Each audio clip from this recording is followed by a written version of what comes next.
What's up, all my dudes and dudettes? Before we get into episode 51 of White Heat, just want to remind you once again, like we do pretty much every week on this program, that is the perfect time to get top dollar for your trading at Mohawk Honda in Scotia, Glenville. Kelly Blue Book Instant Cash Offer. It's very simple.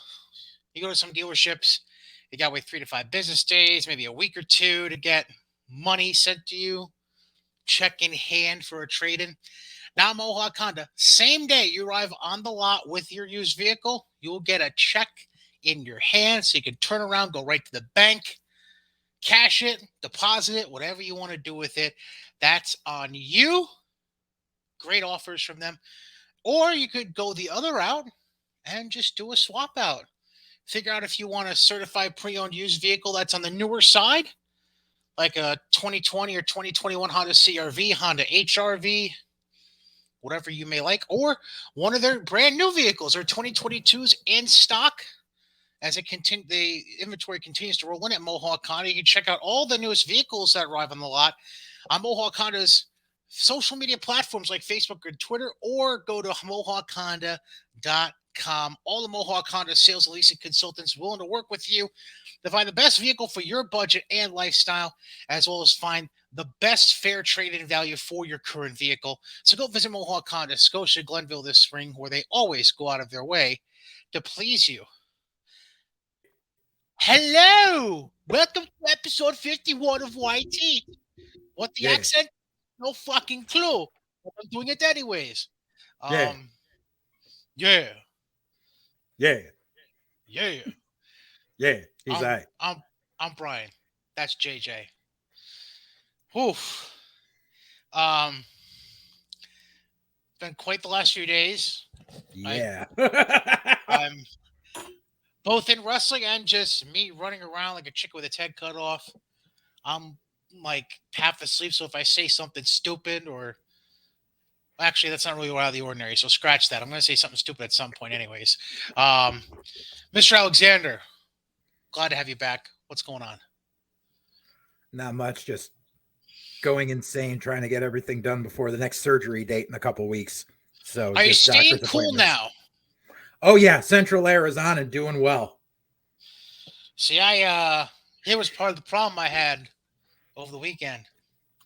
I had to figure out a little bait and switch in my bedroom because the AC kept going on and off, like in the middle of the night. Not the air conditioner. Came to figure out. The extension cord I was plugged into was starting to short out. So, after a little trial and error, we figured that out. I prefer that than going and buying a new air conditioner, though. I'll tell you that much right now. And worst case scenario, I just go over to my friends over at Johnstone Supply in Troy. Shameless plug for another show sponsor from before. Eddie Hooser. Yeah. So, did anything happen this past week in wrestling? Anything? Nah. Fresh out, B. No, it was a snoozer. Nothing happens. Oh, goodness gracious. Obviously, the hot button topics are mostly surrounding WWE. We'll say that for the back half of the show because, well, how should I put this? Let me quote my father's wife real quick. You'd prefer to go ass to pussy than pussy to ass, if you know what I mean. You rather work your way up than work your way back. So always finish on the back, never finish on the pussy. That all being said, let's just jump into a little recap of what's going on with New Japan and the Best of Super Juniors tournament. Most recent event for Block A took place a few nights ago, and that put us at 3 matches into the tournament, with Sho getting the victory over Clark Connors, Taguchi victorious over Francesco Akira, Yo getting the victory over Kanemaru, Hiromu Takahashi defeating Ace Austin, which was Ace Austin's first loss, by the way, in the tournament. And then Ishimori defeating Alex Zane, giving Zane his first loss of the tournament as well. So basically, you had the four remaining undefeated competitors in the A block go against each other the other night. So Mhm. Hiromu Takahashi and Taiji Ishimori both 3-0 with 6 points. Ace Austin and Alex Zane, along with Yo, all at 4 points. And then the rest, I would say, are pretty much out of it already in the Yeah. early going. In the B block, Robbie Eagles defeats Doki. Lindemann beats TJP. Master Wato. I think this is a typo. I think Bushi won this one from the looks of it. Bushi beat Master Wato. El Fantasma beats Titan.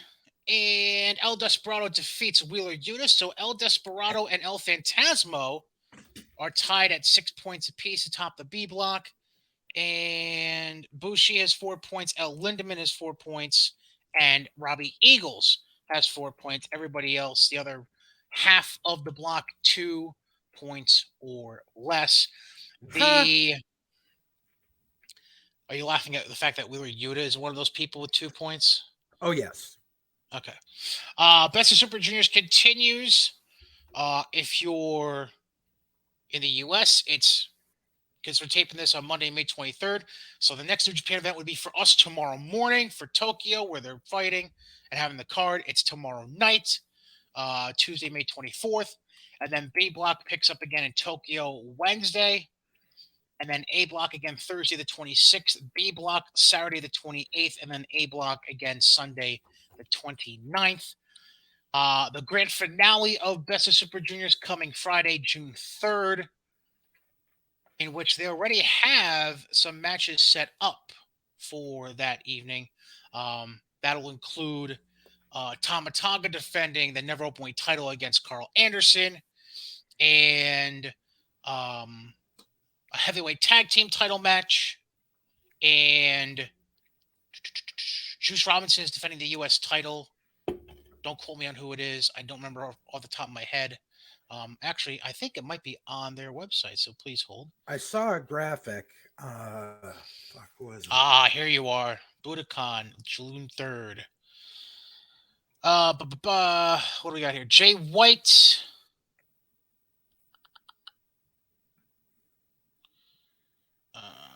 They're just teasing if Jay White's going to hear anything from Okada. Nothing there. Anderson against Tamatanga. We already mentioned that. And they don't have an opponent named for Juice Robinson yet. But for the heavyweight tag team titles, Bad Luck Fale and Chase Owens will be defending. Okay. And then Oh, that's right. The graphic I saw was just Jay White and Juice Robinson side by side. It wasn't gotcha. a match graphic. Yeah, they have them side by side in the graphic, but they haven't booked an opponent for either one. It looks like Great O'Con and Jeff Cobb, the former champions, are going to be facing Bad Luck Fale and Chase Owens for the heavyweight tag titles. Okay. Will Ospreay will be in action. Zack Sabre Jr. returns after losing his title shot that he earned by winning New Japan Cup. And that's really all I've got. By the way, did you see the news? I mean, this shouldn't shock anyone. Apparently, Will Ospreay shitting all over WWE again, basically saying, I never want to go there, blah, blah, blah. Of course, because they never wanted to give him the fucking time of day. So stupid. Because the fucker never learned psychology. Right. And he's a rape apologist. Correct. Let's see. All right. That pretty much, yeah, there's really nothing else exciting right now from New Japan. They just have the best Super Juniors going on, and yeah, that's that. Impact real quick. Just, their typical TV. They have Coda. crazy. What's up?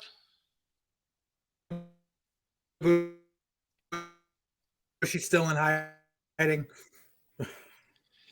Well, yeah, Kota Ibushi is somewhere at probably the top of Mount Fuji, hunkering down, trying to make sure nobody comes after him. I don't know.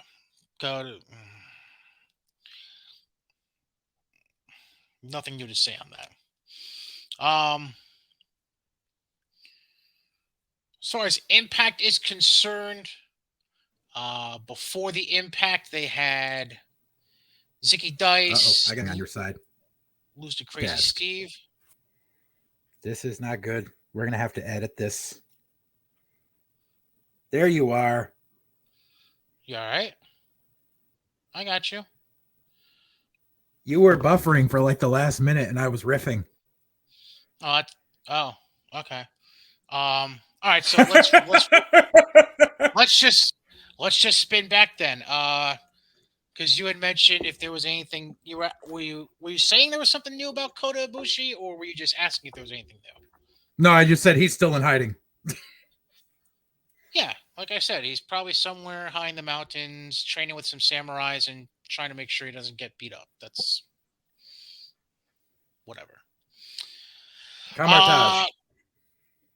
Yeah. Crazy Steve beats Zicky Dice in Before the Impact. Whatever. Crazy Sure. Steve is like relegated to Before the Impact now, apparently. Basically, yeah.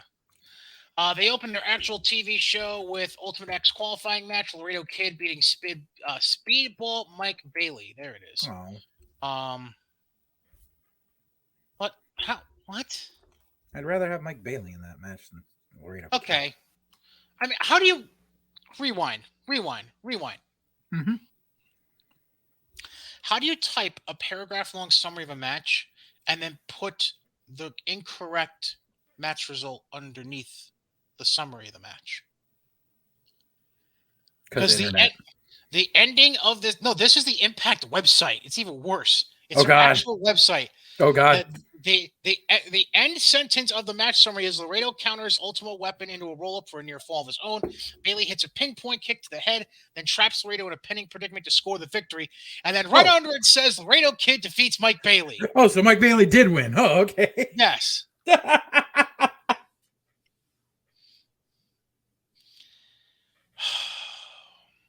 Oh, Impact.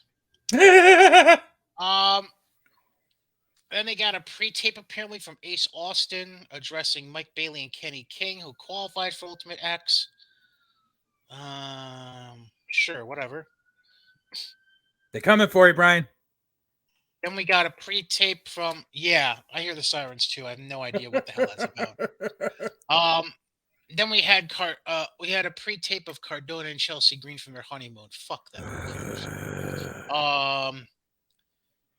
Then we had Taya Valkyrie, Mia Yim, and Jordan Grace win a six knockout tag match against Tasha Steele, Savannah Evans, and Deonna Purrazzo. Then Daniel Dashwood and Madison Rain doing something called locker room talk. Who the fuck knows? Rosemary and Havoc interrupted this segment, and essentially they're going after the Knockouts tag titles. That's the long and short of it. Again. Chris Sabin challenged Frankie Kazarian for a match this coming week on Impact. When the fuck did Kazarian get there? I don't fucking know. I'm just reading what's in front of me. It's like an endless fucking carnival or fucking merry-go-round. So, was that Kazarian's punishment for not winning the TNT title? He has to go. He has to go to Impact now. It's his punishment for taking a sledgehammer to the TNT title. Oh, did he do that? Did I miss that? Yeah, he did that on Rampage. That's why you missed it. Then Eric Young did I don't even know how to. He basically did a review of his illustrious career in professional wrestling in preparation for his world title match. Who cares? Then Josh Alexander gets a backstage interview. Then the Good Brothers beat Taven and Mike Bennett in tag action. And good. Mike Bennett accidentally speared Maria during the match. Good for him. Yay. And Sami Callihan with a pre-tape package. Masha Slamovich beats some no-name I've never heard of before. That's all she's been doing lately. And then Havoc confronted Masha Slamovich after the match. Oh, okay. Interesting. So now Havoc and Rosemary are going to not win the tag titles because Masha Slamovich is going to interfere in that match. Probably. Because everything's full circle. Then some backstage statement that makes no sense to me, so I'm not going to mention it. Briscoe successfully defended the Impact World Tag Team titles against Violent by Design, Joe Doring and Diener. Mm-hmm. Oh, they're going to learn. After the bell, Eric Young joined in on a 3-on-2 beatdown on the Briscoes, and Alexander comes in for the save. So that sounds like a 6-man tag coming up pretty soon, I'd assume. And that's how it went off the air. Yay. Impact has a chance right now to do something with that they haven't, that I've been saying that some companies should have done for a long ass time.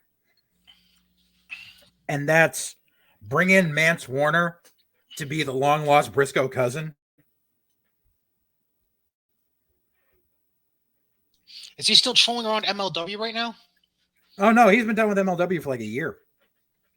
Oh, so he's just been chilling, basically picking up indie dates, essentially? Basically. Mance! Oh, Mance!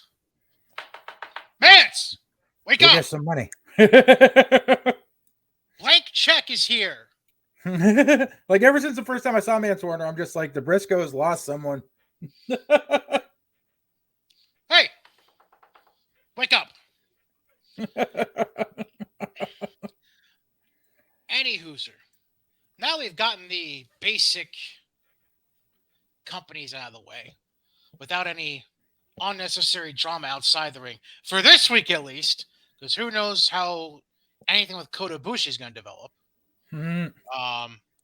We're going to transition to the notes of the great Mr. Alexander and myself to address a company who just can't keep their fucking mouth shut.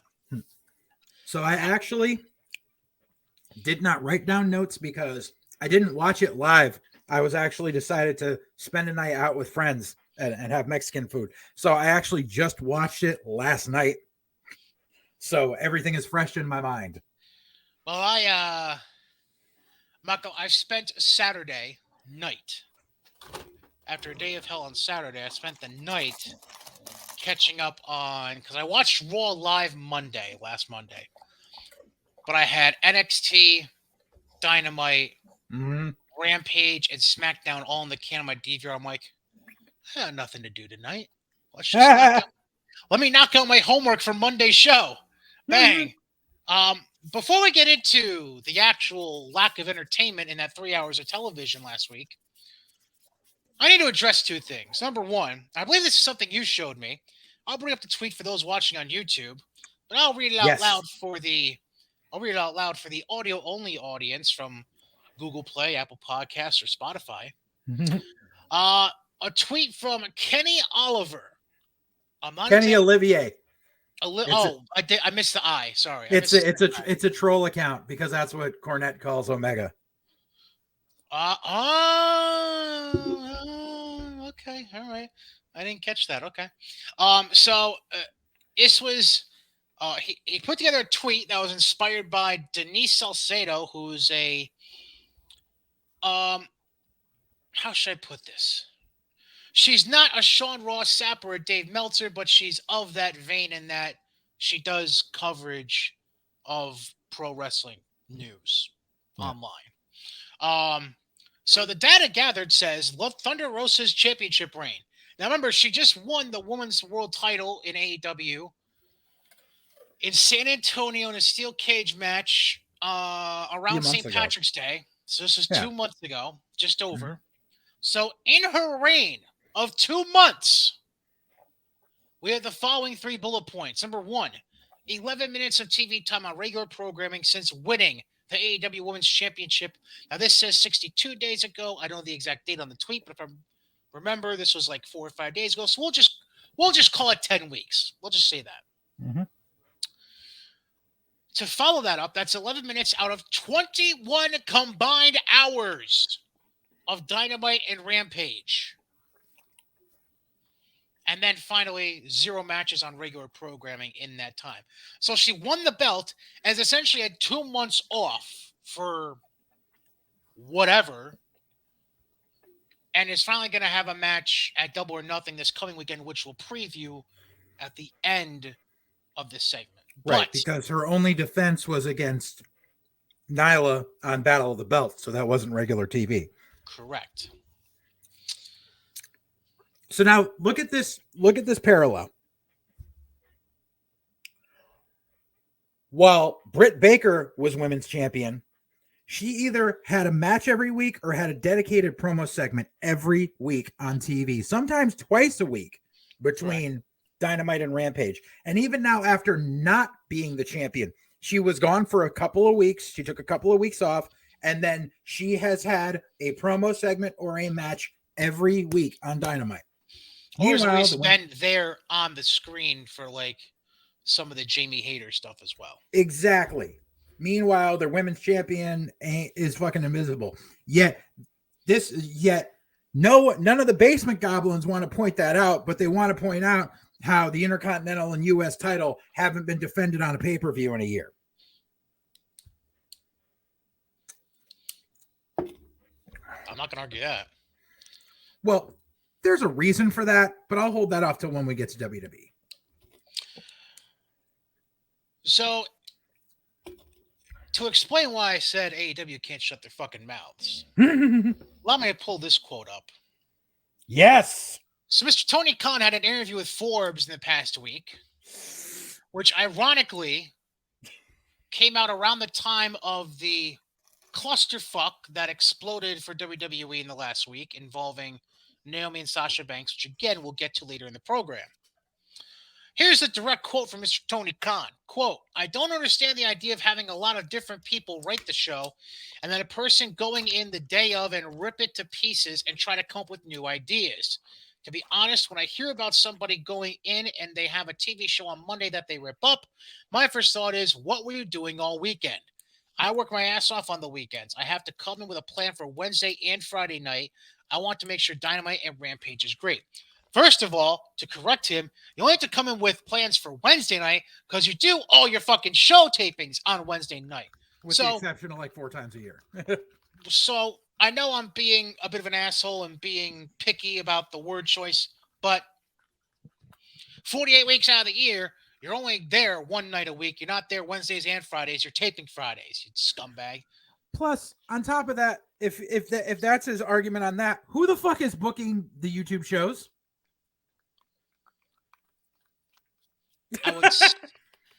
I would go out on a limb and say they have a few of the veterans doing the booking.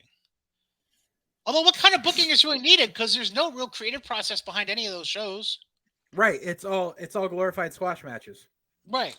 It's the glorified version of WCW Worldwide. I was going to say WCW Saturday Night, but Worldwide's more appropriate, I think. Yeah, you're right. You're right. I don't know. I feel like Tony just trolls for the sake of trolling at this point. Like there's no real rhyme or reason. You just kind of nobody has. Okay. So there's a State Farm commercial that I think I've even referenced once before on this show. I feel like Tony the State Farm commercial has a cork board, a cork material bulletin board with a bunch of post notes with random statements.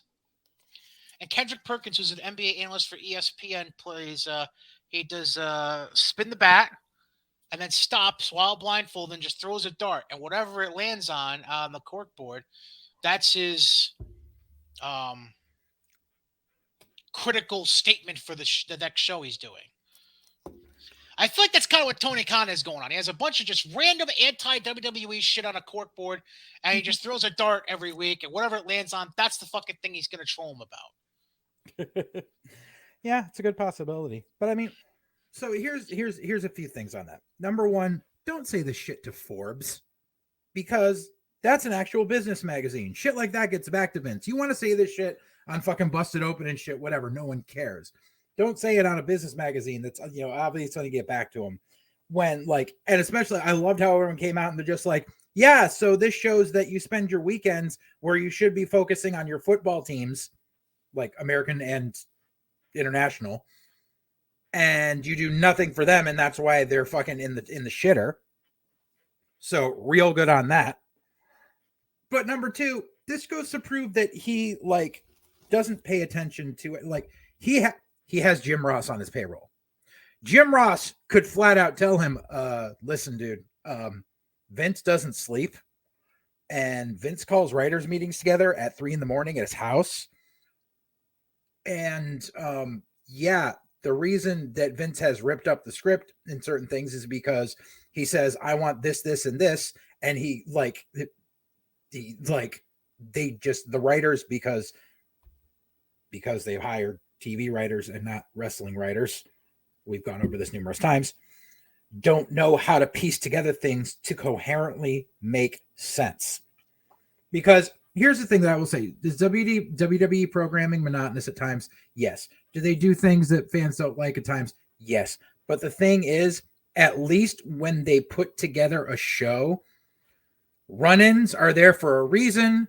Segments lead into other segments. They are structured. For the most amount of time, Raw and SmackDown make sense. AEW shit doesn't fucking make sense. Like ever. So that is the staunch difference.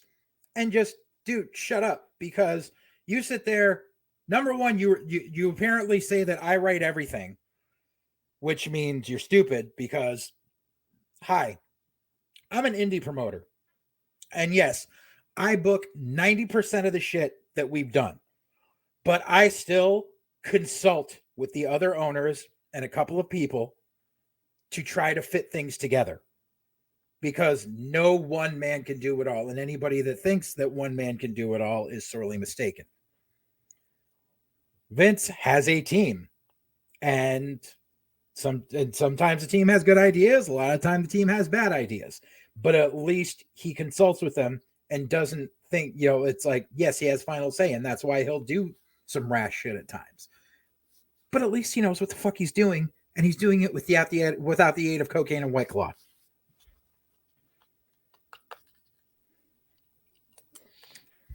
Cocaine. I just like saying that.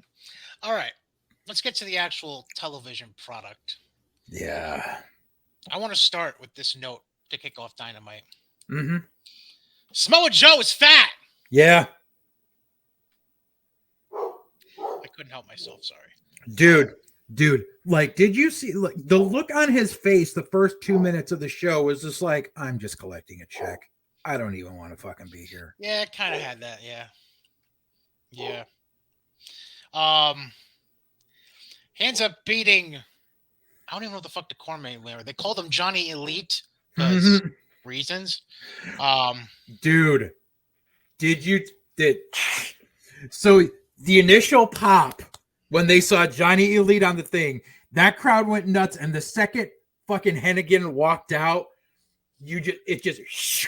all the air went out of the fucking room.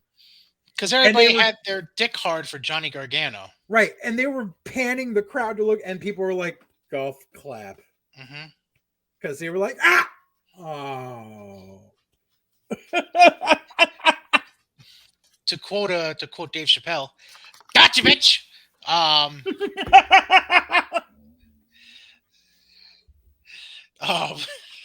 don't even remember what fucking joke that's from. I just remember the line.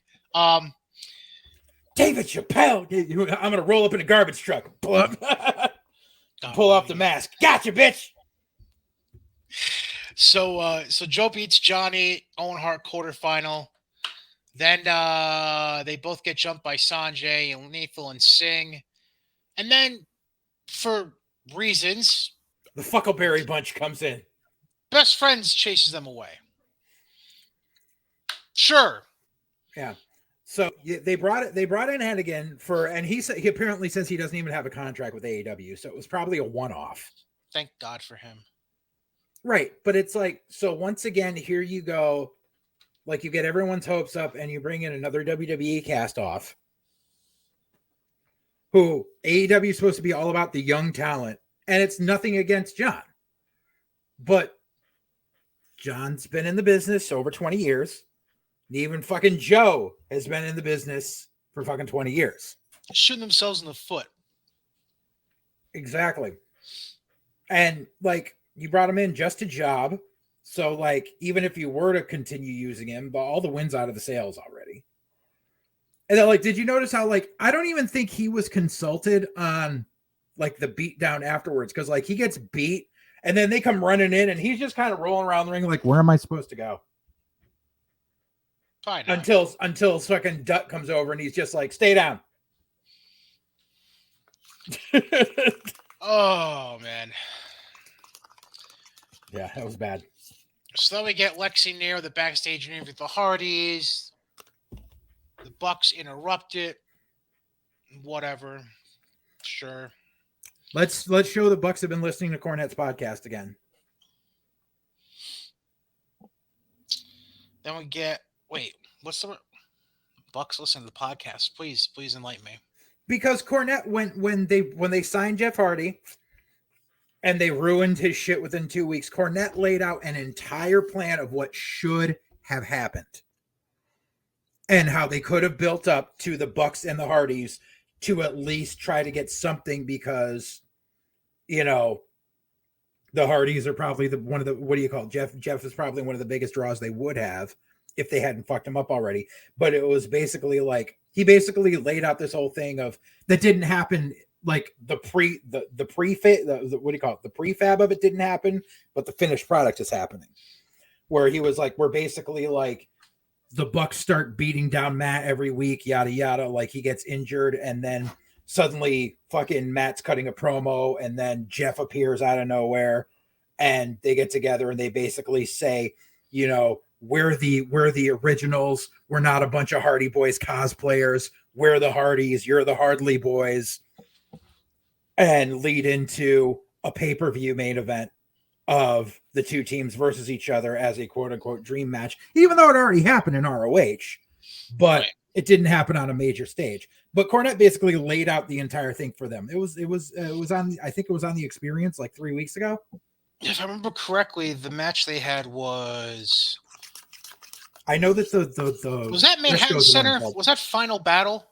I don't remember the exact. I remember the Briscoes were involved as well because I just remember. I think it was a ladder war. I think it was a ladder war at Final Battle between the three teams. Because I remember the setup with the lights going out and Matt appearing on the screen after on Impact they had touched the fucking goblet of fire and disappeared.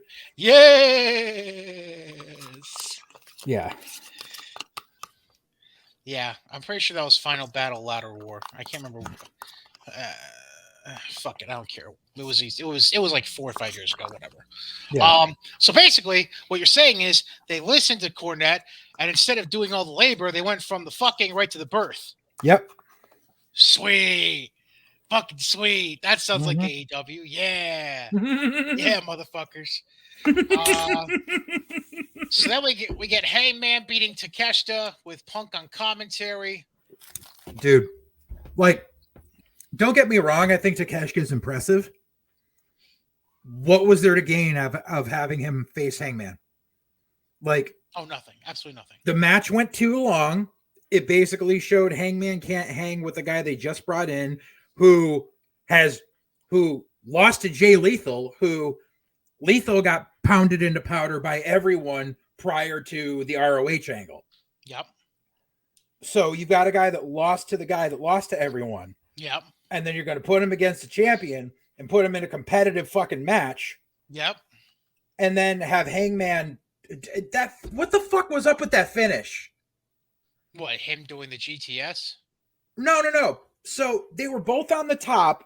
It looked like Hangman was going to go for a superplex, and instead Takeshi gave him like a flying lariat from the top. Yeah. They both go down. Hangman pops up like nothing, gives him a fucking roaring elbow, then gives him the buckshot lariat.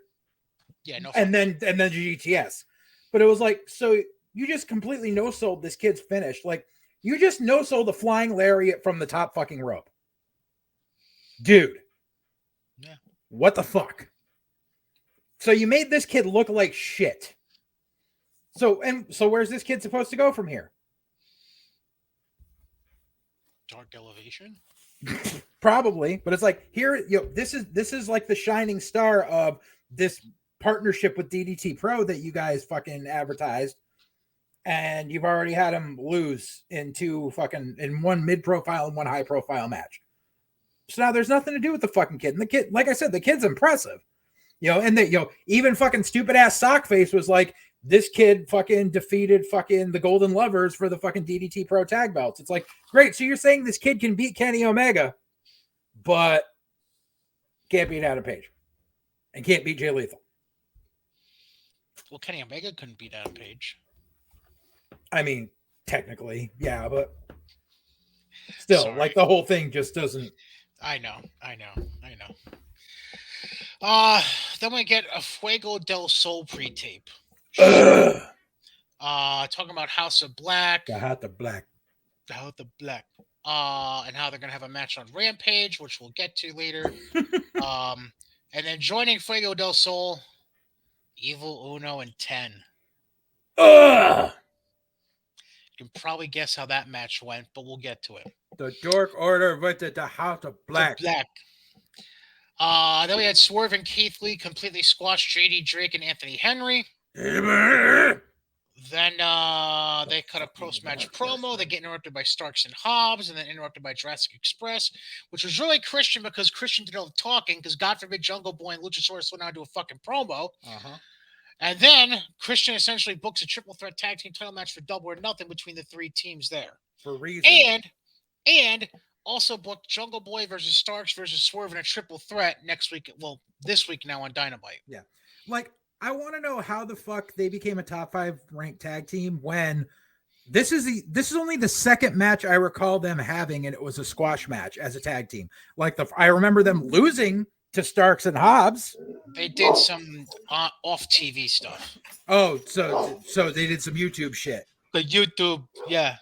Yay.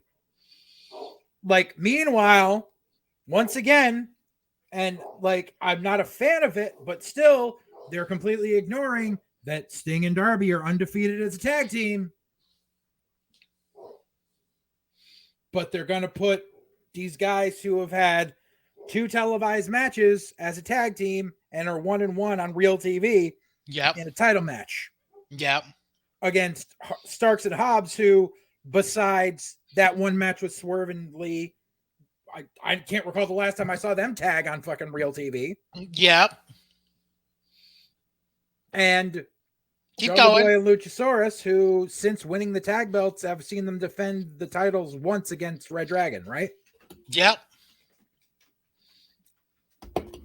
But hey, the ROH tag belts are going to be the fucking main event of this week's Dynamite. Lovely. Then we get Tony backstage interviewing Red Velvet and Chris Statlander ahead of their Owen Hart tournament match. That was painful to watch. That entire promo segment was painful to watch. Like, you could tell both of them were reading off pre-fucking written shit and didn't know how to deliver it. No. Not at all. Then Wardlow receives his lashes from MJF and Shawn Spears. That segment it wasn't bad. It wasn't good. It was average. It was average. Like, it went the way it should have gone as far as that goes. Except for the finish. Like at the end, like, okay, it's like, okay, so you got the nut shot, you got the last lash, they start doing, then where's the 85 security guys that are there every week for Wardlow? Well, that's to prevent Wardlow from doing anything, not to prevent anybody doing anything to Wardlow. Lazy booking.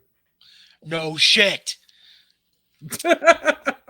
And then, for reasons, we get a Trent and Rocky Romero backstage promo challenging FTR for the Ring of Honor tag team titles, because we need Rocky Romero on AEW. And because we need the ROH tag titles defended on fucking Dynamite, because Ring of Honor doesn't have a television show. Right. Then Kyle O'Reilly goes over Ray Phoenix in the last Owen Hart quarterfinal match. We saw that coming. Correct. My weekly note: fuck off, Judas. Mm-hmm. I do like they cut it off this week. I'll give him half credit on that one. Yeah. Then we had That Go ahead. segment took way too long. Oh no shit, yeah. Um, which was the Jericho Appreciation Society and the Blackpool Combat Club minus Wheeler Yuta, along with Kingston, Santana, and Ortiz, Mhm. booking Anarchy in the Arena. Is that what they're officially going to call it? Yes. Like, I at least they're not doing the stupid stadium bullshit again. Because Jesus, Well, they can't. They're not in a stadium this Saturday or Sunday. it doesn't matter. They would have pre-taped it. That's fucking stupid. That's what they did with the last two. That's fucking stupid. But I mean, it's that this is going to be schmaz anyway, and it's going to lead to blood and guts. Yes. Yes. So yay. Then we get Matt Sydal and Dante Martin in a pre-tape backstage challenging Moxley and Danielson for a tag match on Rampage, because that's fucking smart. Then we get Britt Baker defeating Maki Ito. Another disappointment as far as the Joker goes. Correct, in an Owen Hart quarterfinal match. That match was just, because they're like, oh look, they were a tag team a year ago, and here's a clip of it. Right. And now they're facing each other. So they hug and then they double cross each other. Yep. Yay. And they're like, I don't get Maki Ito. Sorry. Like, I understand she's probably talented. And like, it's as far as Yoshi wrestling goes, I'm not the biggest fan of a lot. And like, but it's like, let's call a spade a spade. Maki Ito is another Japanese schoolgirl gimmick in AEW. What the fuck was she singing anyways? Apparently she was a pop singer in Japan before becoming a wrestler, and that's like one of the songs that she performs.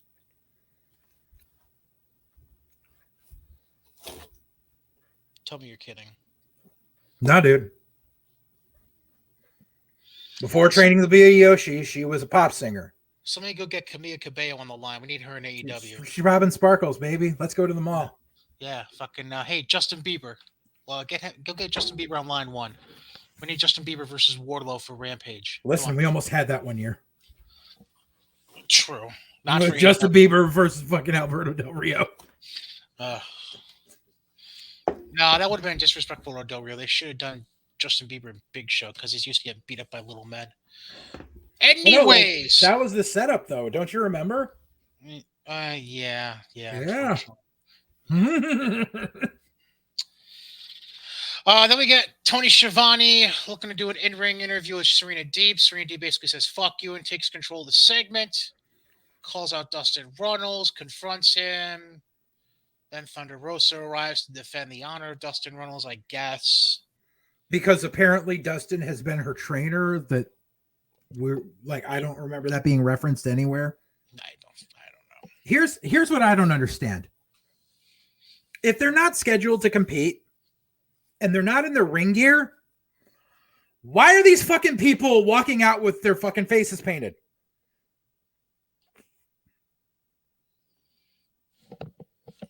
Like, honestly, like, it's like, what is it just, are we supposed to believe that they just wake up in the morning and go, well, Dynamite's today. I got to paint half my face. Wake up in the morning feeling like P. Diddy. Got my glasses on the floor. I'm gonna hit this city. Sorry. No. But it's like what is a fucking like it makes no sense. Like, obviously, like, if you're in a gimmick where you're always face painted like Sting, I get it. But with the shit, like with the half face, like Rosa and fucking Goldust, or fucking Dustin and fucking and like Darby and all them, it's just like, why the fuck are you doing it if you're not competing on the show and you're coming out in street clothes? You look fucking stupid. Well, we never know if Darby's actually in ring gear or not, because his ring gear is street clothes, unfortunately. Yeah, fucking skinny jeans. Yeah. But yeah, so it's like they come out, there's fucking rigmarole bullshit. Serena steals the fucking title because we've got to do that. Yep. Remind me, by the way, before I leave, I need to brush my teeth with a bottle of Jack. Oi. I had to get one more line in. Sorry. Then Adam Cole beats Jeff Hardy in the main event in the first Owen Hart semifinal. Bucks come out and attack the Hardys after. Then Darby and Sting come with the save. Then Red Dragon swaps the numbers again, and it's a 5-on-4. Yeah, 5-on-4 as we go off the air. Yep. So we get another fucking jump start. and another Afterbirth in the same fucking match. Fucking once again, it's an episode of Dynamite where every match has a fucking picture-in-picture. But we've got to have uninterrupted segments for fucking Jericho. By the way, the best part of that ending, it was so WCW 1997. Right? They didn't even get a chance to even roll the bottom third. Mm-hmm. They were doing whatever shit they were doing, and just you could vaguely hear Tony say as they're cutting out the feed, "We gotta go," Yeah, or some shit like that. Like, oh my god. Oh no, it was we're out of time, is what he said. yeah, we're out of time, is what he used to say on Nitro too. Uh, And I guarantee that whole thing is Tony Khan trying to throw shade at Eric Bischoff yeah, right, because of that shit.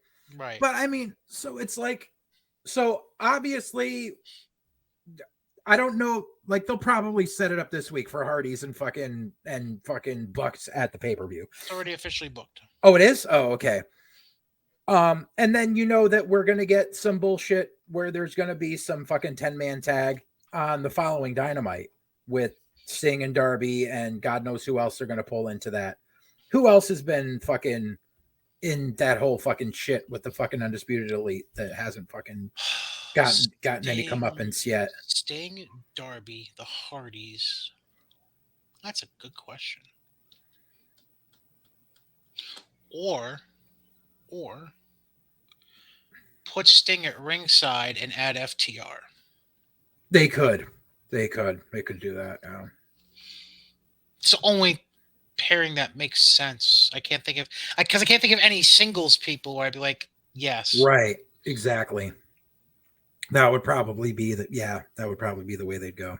unless you want to go backwards by moving forwards and putting Jungle Boy and Luchasaurus in there, but there's no point to that anymore. No, they'll put FTR in, and we'll be able to find out this week on Dynamite if the fucking Bucks decide to fucking or Red Dragon try to stick their nose into that fucking shit. Right. Which Jesus fuck, like, okay, so it's your go home show to Double or Nothing. Your main event is for a defunct company's tag team titles. Yep. On the same show where there's supposed to be a fucking steel cage match. Yep. There's no fucking there's and it's a steel. Not only that, it's a steel cage match wrapped around a special guest referee. Well, I was going to say wrapped around probably your longest booked angle leading into the pay-per-view. Yep. Exactly. And fucking who the fuck else knows what? Or so it's Double or Nothing. Are they gonna do that? Are they gonna do another stupid ass casino battle royale during the pre-show? Have they announced that yet? Not officially booked. No. I bet they will. Probably. Because God knows they don't know what the fuck to do for a number one contender after this fucking championship match. So let's just do the same shit we always do, where it's the most super indie fucking thing in the world. Let's have a battle royal in the pre-show, and whoever wins gets a title shot. That is fucking Indie Mud Show 101. And they do it all the fucking time. Do you remember who we're talking about here? I know, but fucking seriously. It's their 3-year anniversary. You have been on national cable television for 3 fucking years. You have actual people on your staff that have worked in the offices of your competition who know how a fucking multimedia wrestling conglomerate works, and you don't ask them for their fucking input. And then you wonder why your ratings are fucking abysmal. Dude, did you see the breakdown of the fucking ratings for last week? Like out like segment by segment? No. So they started off high at like 975 or something, right? And then it went down. It went back up for the MJF segment. When it got to the block with the Jericho and the fucking Britt Baker Maki Ito segment, they literally dropped like 75,000 people. And then they only got like 25,000 back for the main event.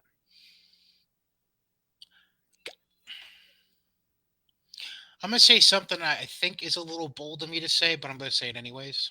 Mm-hmm. They don't need Chris Jericho anymore. No, they don't. I'm not even sure people want Chris Jericho anymore. No. Oh, and there's something about Jericho that I wanted to bring up a few weeks ago and I forgot to. But Because I'm a wizard. Oh, Jesus. Dude, I could tell you stories. Say you're going to throw a fireball one more time. Say it, motherfucker. I dare you. Bro, okay. I don't know if I should say this or not. Okay, so every time I see that shit, it reminds me of something that happened at my fucking church when I first started going 20 years ago. What? Him saying I'll throw a fireball at your face because I'm a wizard? Sort of. Okay. Okay. So for those that know me and don't know, I'm a practicing witch. My church is the only pagan spiritualist church in the United States. By the way, didn't you have an event over the weekend? Yeah. How'd that go? Oh, God, I was dying yesterday because we were outside for it. But was it okay, though? Yeah, it went well. It's one of our quarterly fundraisers. We raised money. We did okay. So okay. Good to Sorry, go. Oh yeah. No I've got to ask this in the intro. So okay, go ahead. So when I first started going there, one of the holidays we do, like, the Halloween's are one of our big holidays, and we do a lot of theatrics when we put together the service for it. And the Reverend at the time had flash paper.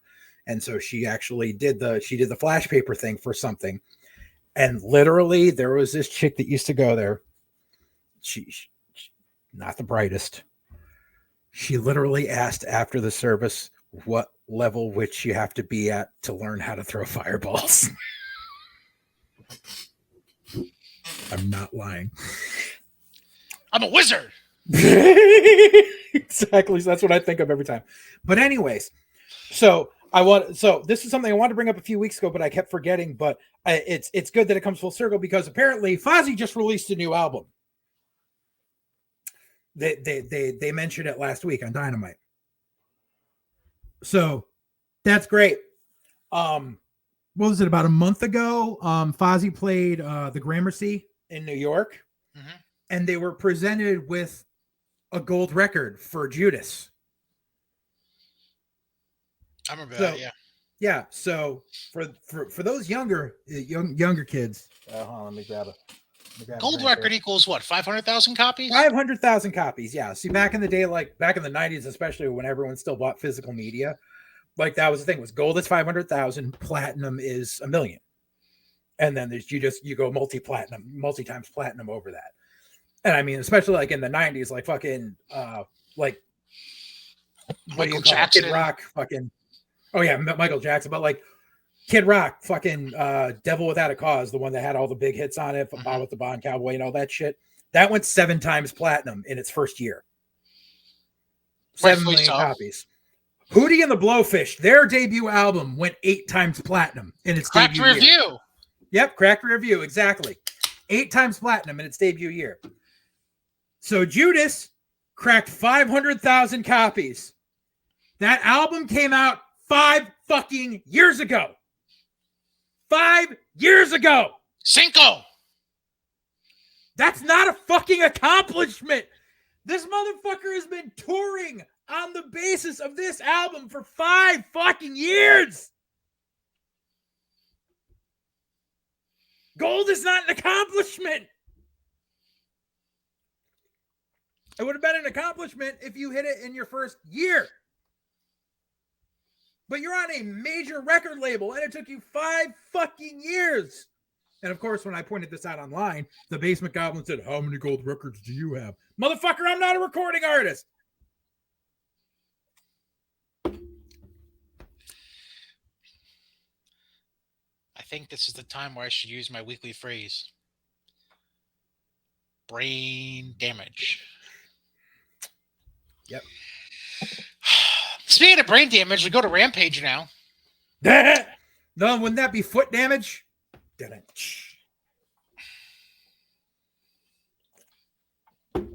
Thank you. We open with the House of Black defeating Fuego del Sol. Why? Foot damage.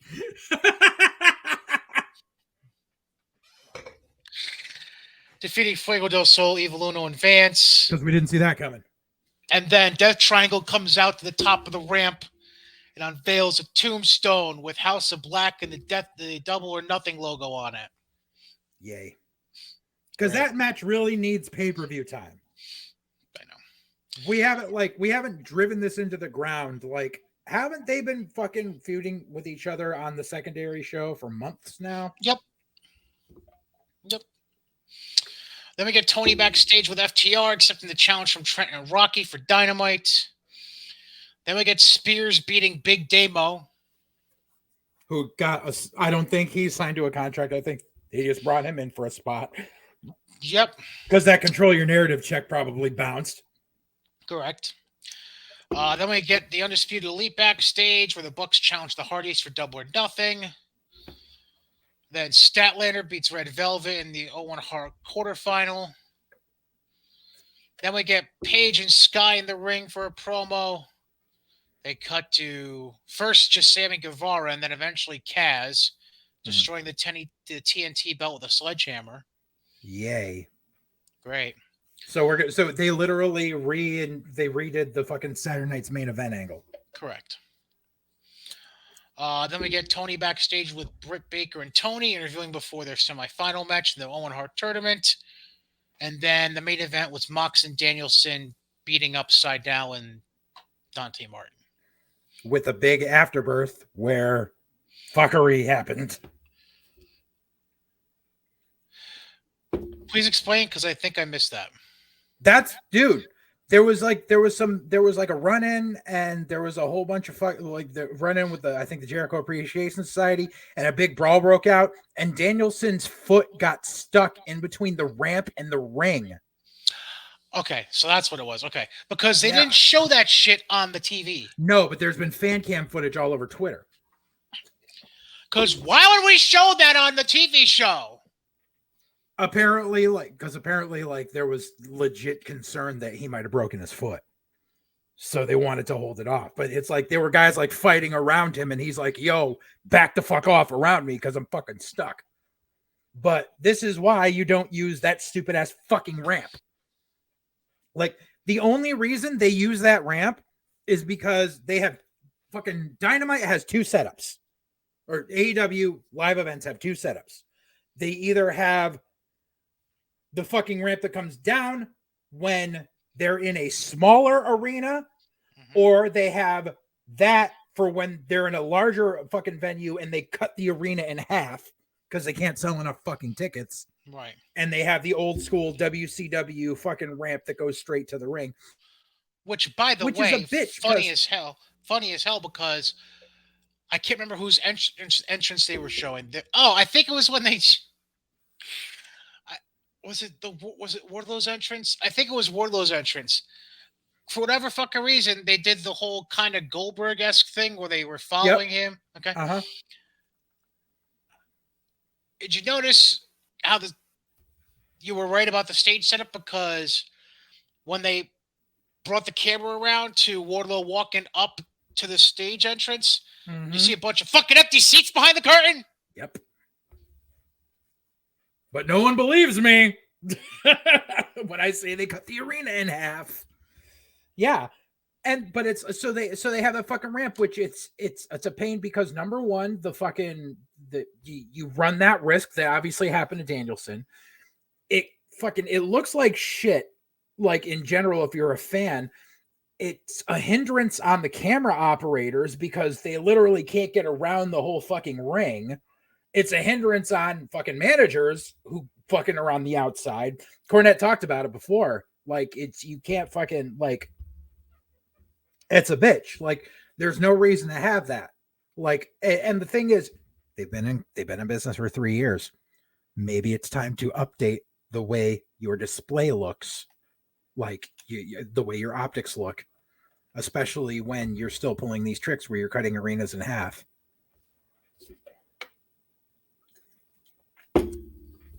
By the way, I don't know if you've seen the big headline going around the internet dirt sheets about how there's still over 2,000 tickets still available for Forbidden Door. Shocker. Yeah. Guess what? It's more than 2,000. It's like 5,000 because Okay. I did the math. They're probably not counting third-party sellers. No, that's what they're counting is the third-party sellers. Oh, they just didn't count all the third-party sellers. Yes, exactly. They're like, there's over 2,000. Nah, it's over 5,000, motherfucker. Nah, bitch.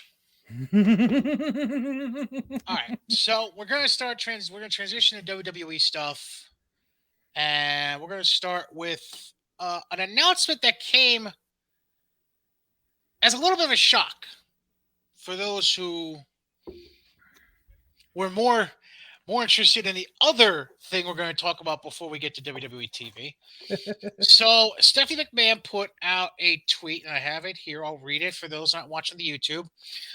So she put this tweet out on a Thursday, May 19th, in which she said, as of tomorrow, which was Friday, May 20th, I am taking a leave of absence from the majority of my responsibilities at WWE. WWE is a lifelong legacy for me, and I look forward to returning to the company that I love after taking this time to focus on my family. Now, to be quite frank, this shouldn't come as a... The timing is interesting, but the actual announcement should not be a complete shock to anyone. Right. Because she was taking on a bunch of shit, plus Hunter with his health stuff. And she was taking on a bunch of Hunter's responsibilities. Correct. So, like, this happening should not really come as a huge shock to anyone. Mm-hmm. Now, they're saying Nick Khan's taking on some roles. There's also reports today, as we're recording, that they're bringing in they're hiring a full-time executive to handle the brand management duties, specifically to Stephanie's role. Mm-hmm. So obviously they're gonna pick up. They're gonna pick up where she left off, and but there's a flip side to the coin. What's that? You don't know, dude? The reason she's taking the time off for the family?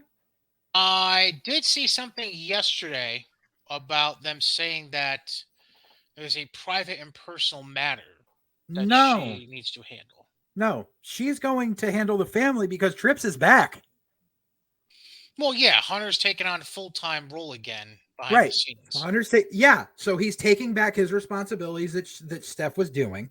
So obviously Steph deserves time off now because she was handling his shit. And yeah, plus they need to restructure because the apparently the guy that was handling all the merch stuff, the website, the arena merch sales, all that stuff, apparently he just resigned. Titus. Second.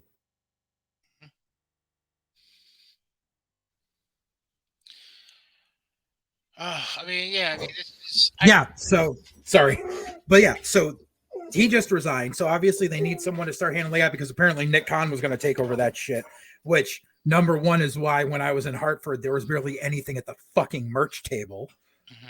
Mm-hmm. But so, yeah, so they're going to have someone handle the branding and they're obviously going to have someone work in tandem with Nick Khan to fucking beef up their fucking merch sales again. But Trips is back. He's getting his old responsibilities back. And I don't know if you heard about the quarterly sale, the quarterly stockholders call that they did. Trips announced they're going to be building more PCs in different parts of the country.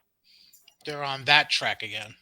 Exactly. Which means everybody cross your fingers that Trips gets NXT back.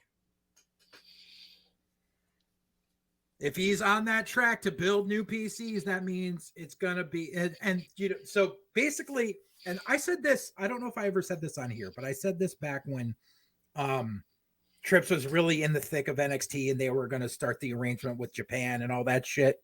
And it was basically after NXT UK first started. I said that basically Trips wanted to rebuild the territories, but on an international level. Right. And like, so NXT UK, NXT India, NXT Japan, yada, yada. And obviously COVID put a hindrance on all of that.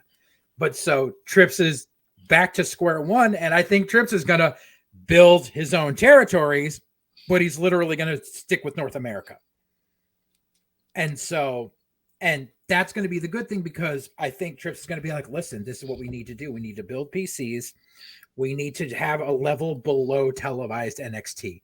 And I don't know if they'll call it, it'll be part of the NXT brand or if it'll be called like something else, or if they'll take over smaller companies like they did with OVW, Deep South, yada yada, all that shit, and basically have people in the PC work that lower level and work house shows in different parts of the country, see how they do, have them do some time in Florida, then go to, I'm guessing he's going to do one on the West Coast, somewhere in California, and I wouldn't put it past him to do one up here in the Northeast.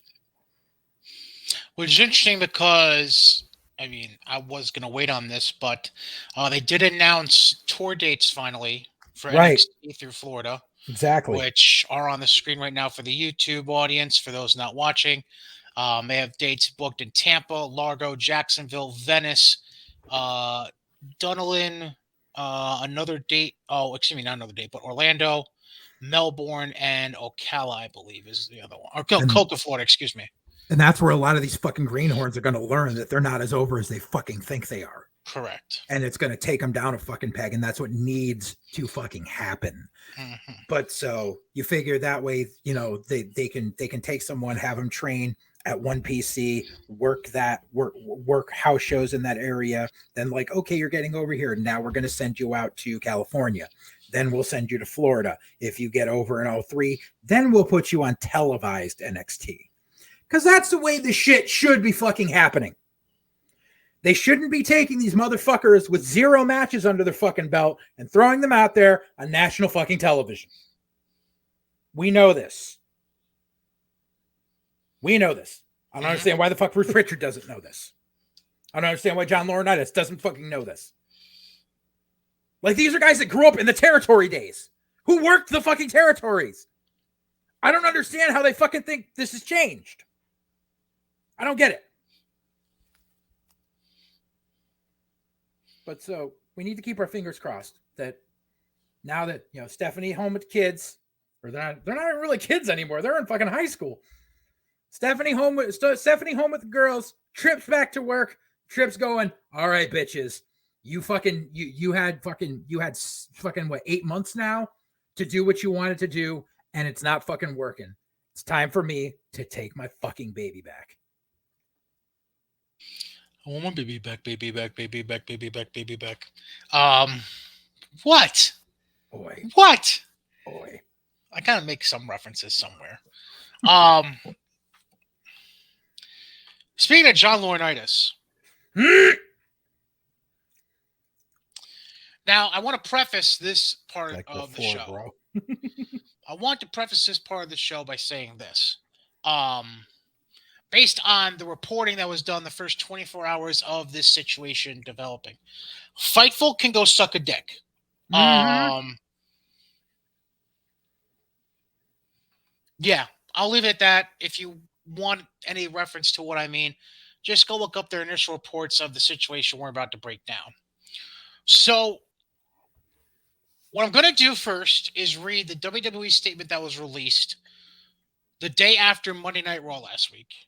And the press release actually came out during Raw. Or yes, it was during Raw. Excuse me. Thank you very much. And then I'll also go into dive into the details that I believe you shared with me, or I found and you shared with. I don't remember. The Twitter stuff?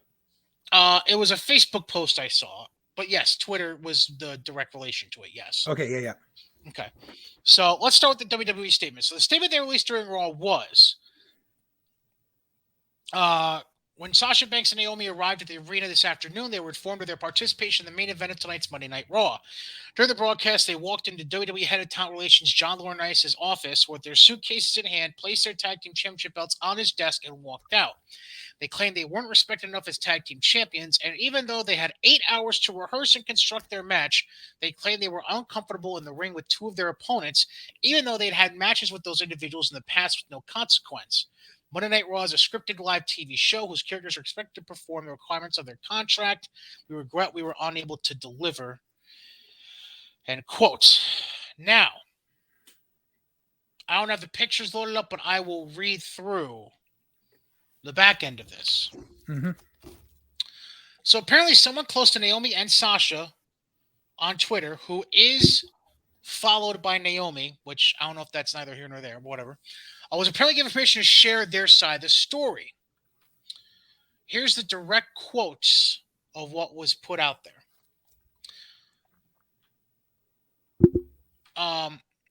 And this is beyond just what happened on Raw, but here's the overall viewpoint. You are approaching February as being put in a tag team after both being promised big feuds at WrestleMania.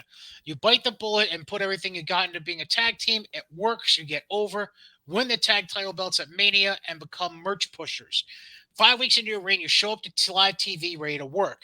You are told you'll be in the main event and you are happy. You both are then told that one of you will be going over from pitting the other. You have questions why that decision was made and how it helps y'all. You request a meeting with your boss to discuss it. Your boss takes the meeting and everything is actually going well. He understands the concerns, the meeting ends well, and the match is told to be reconstructed. For some reason, producers get mad about it. You then ask, with one of your members going over, what happens to your titles?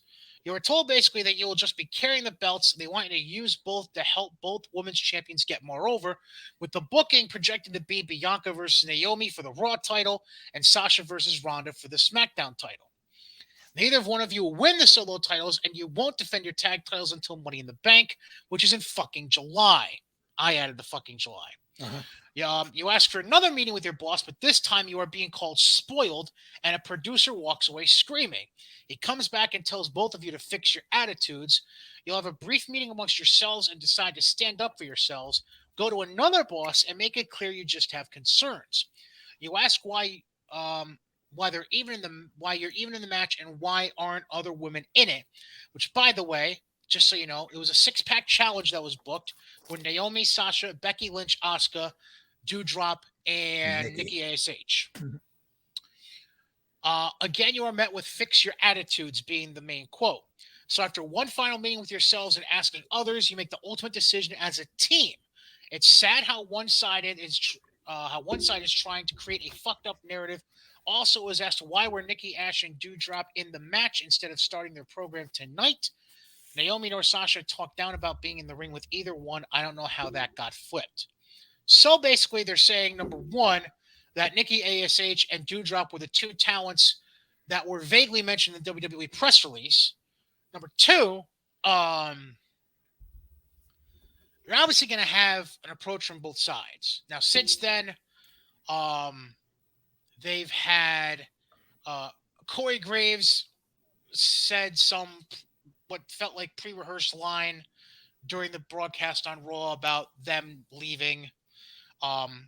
They had Michael Cole address the issue on SmackDown at one point, saying how they're indefinitely suspended and that they've been stripped of the titles, and they're going to start a tournament soon to crown new women's tag team champions. The merch for both of them has been pulled off the site. I want to say there's something else that's happened. I don't remember off the top of my head. Oh, apparently there's no creative at all being booked for them. As of right now, moving forward. And Naomi has removed mention of WWE from her Twitter bio, even though her Twitter handle is still at Naomi WWE. Well, I mean, that takes a lot of running through and jumping through hoops to get that fixed.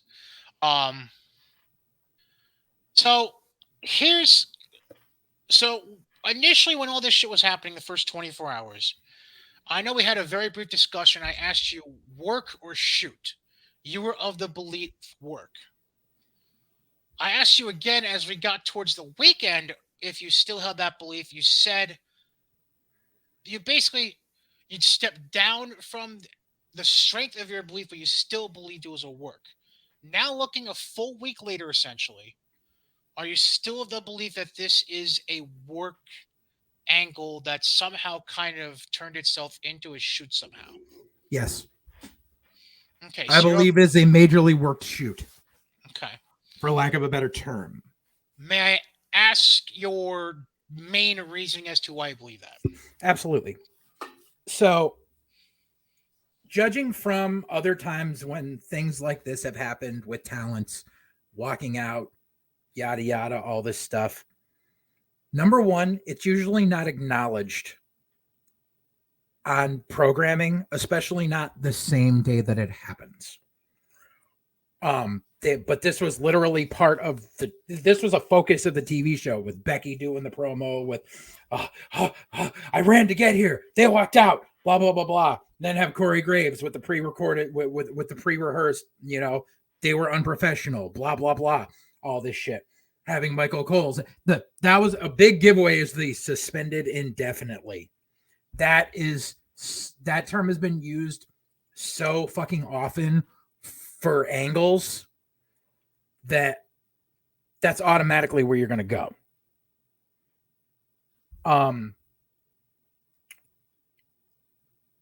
Here's what I think happened. And I do believe that there's portions of this that are absolutely based in reality of backstage politics. I believe that wholeheartedly. I believe this was spurned, number one, by Fightful, who 8 hours before the show released the entire rundown of what was going to happen on Raw. That obviously shows that there's a rat somewhere and they have to flush them out. That being said, because said rat is there, I guarantee that part of it was the whole thing, the six-pack challenge. I believe that Mercedes and Trinity went to Vince. I believe they had a sit down with Vince and they said, listen, we don't think it makes sense that we're the tag champions, but we're in this match. We don't think it makes sense for the creative team to have nothing for us with these belts for the next 2 months when you want us to sell merch. I believe all of that. And then I think Mercedes said, listen, why don't you pull us out of the match? Figure out something else to do. And that way, at least Fightful isn't there. They don't get their way. And so you have time to figure out where your rat is. Why don't you do this? And Vince says, you know something? That's a pretty damn good idea. Okay. We'll find a way to, I will talk to them. We'll pull you out of the match and we'll figure it out. And they go away. And then what happens is Vince talks to Johnny Ace and whoever from the writing team is there and says, listen, find a way to pull them from the match. And we're going to, because I want to find out where this fucking rat is. Laurinaitis throws a fucking fit because they have to change what was supposed to be the main event. The writer throws a fucking fit because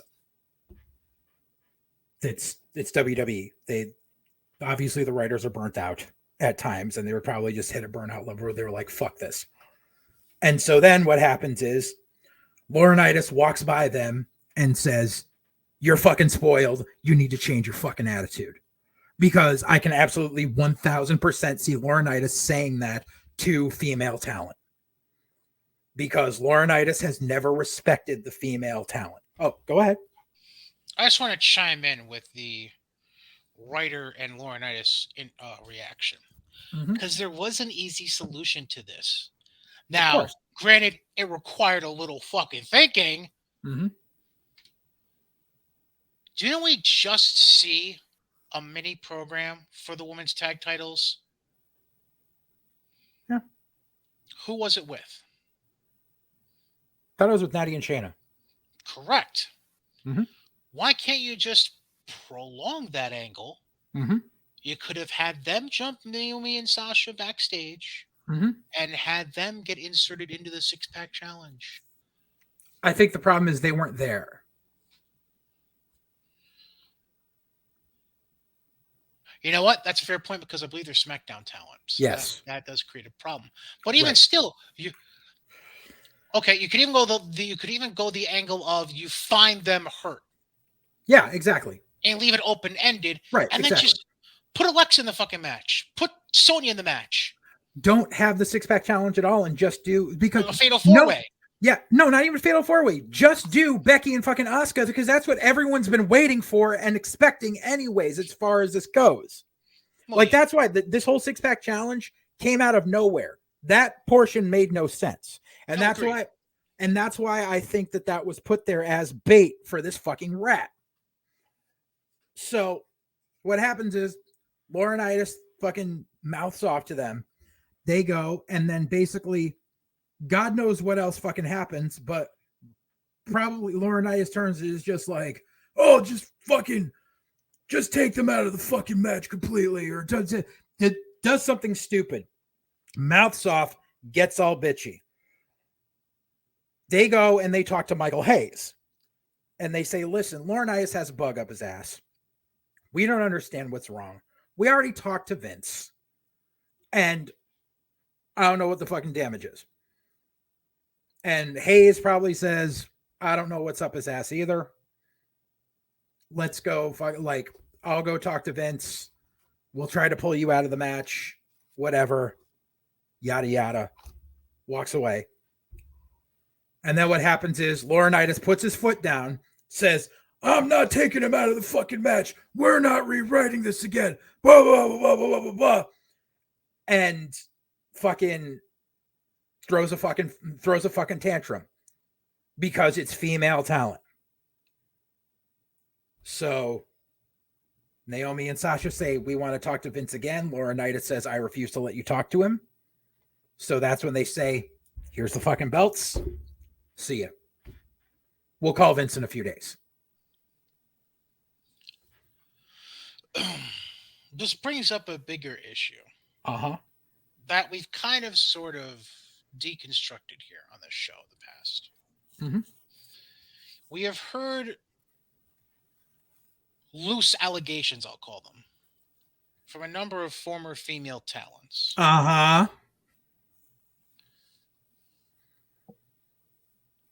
Now, considering the family he's married into, it's pretty fucking ballsy to treat women like shit in that manner. Mm-hmm.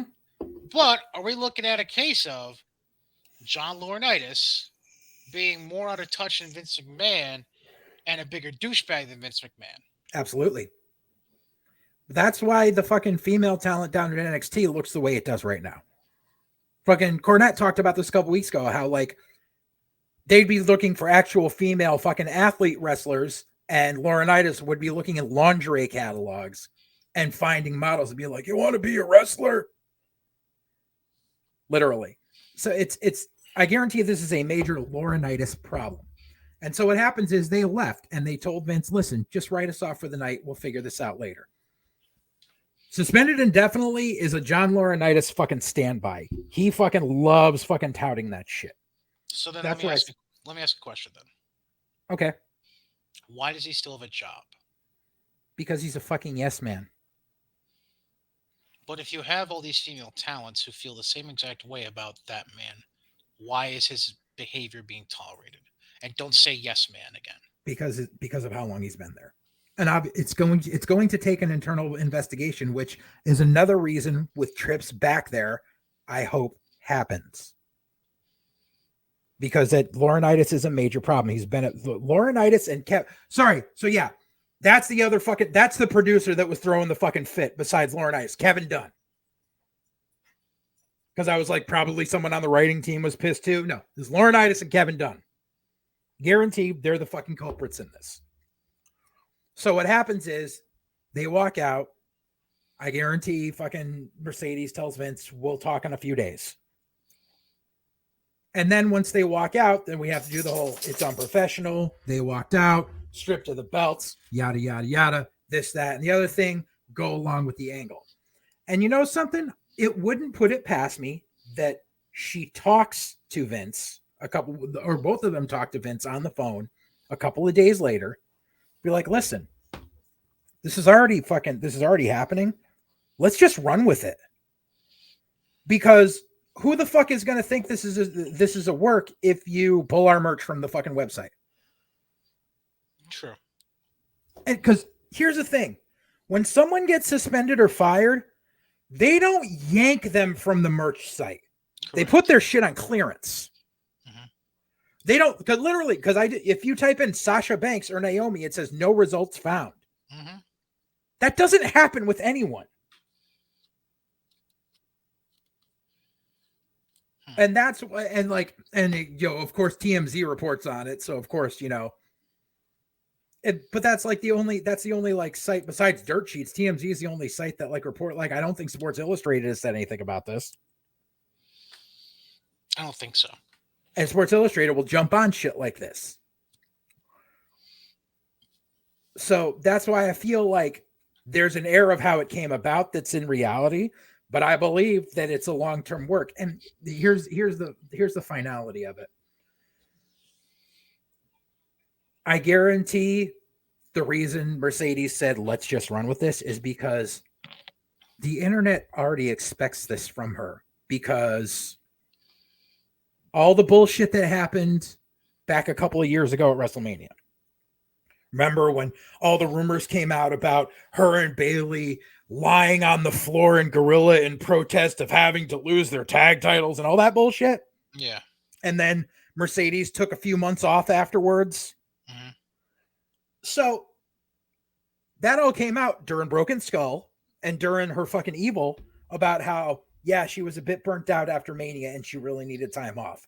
And she originally asked Vince, listen, can I just quit? And Vince said, no, just take some time. Because Vince knows what she's worth to the company. Her and Naomi are both, yes, they're merch pushers, but on top of it, they fill demographics. They are two of, yeah, but I mean, besides that, they are used as role models for younger women. Well, yeah. On top of that, Trinity is married to the Anawais and the Fatus. So you know that they're not just going to let her go. And Mercedes is married to their head gear maker. Mm-hmm. And I'm not saying that she has an attitude. I hate everyone that talks about her having an attitude, because she doesn't have an attitude. She's a fucking sweetheart.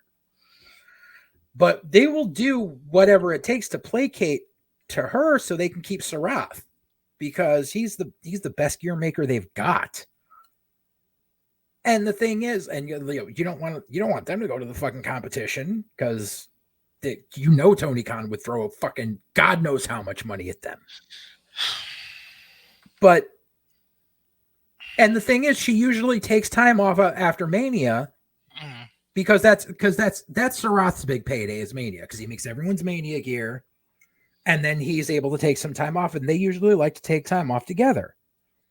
And this year she won at Mania, so they didn't get the time off, which I guarantee she was just like, I'll do what's best for the company. But I mean, like, literally, like, her episode of Evil just came out. Like, she's prominently featured in the mobile game. Like, they're not going anywhere. Everyone's like, oh, their contract's up in a couple of months, so blah, blah, blah. They're not going anywhere. Yeah, they're not going anywhere. So it sounds more like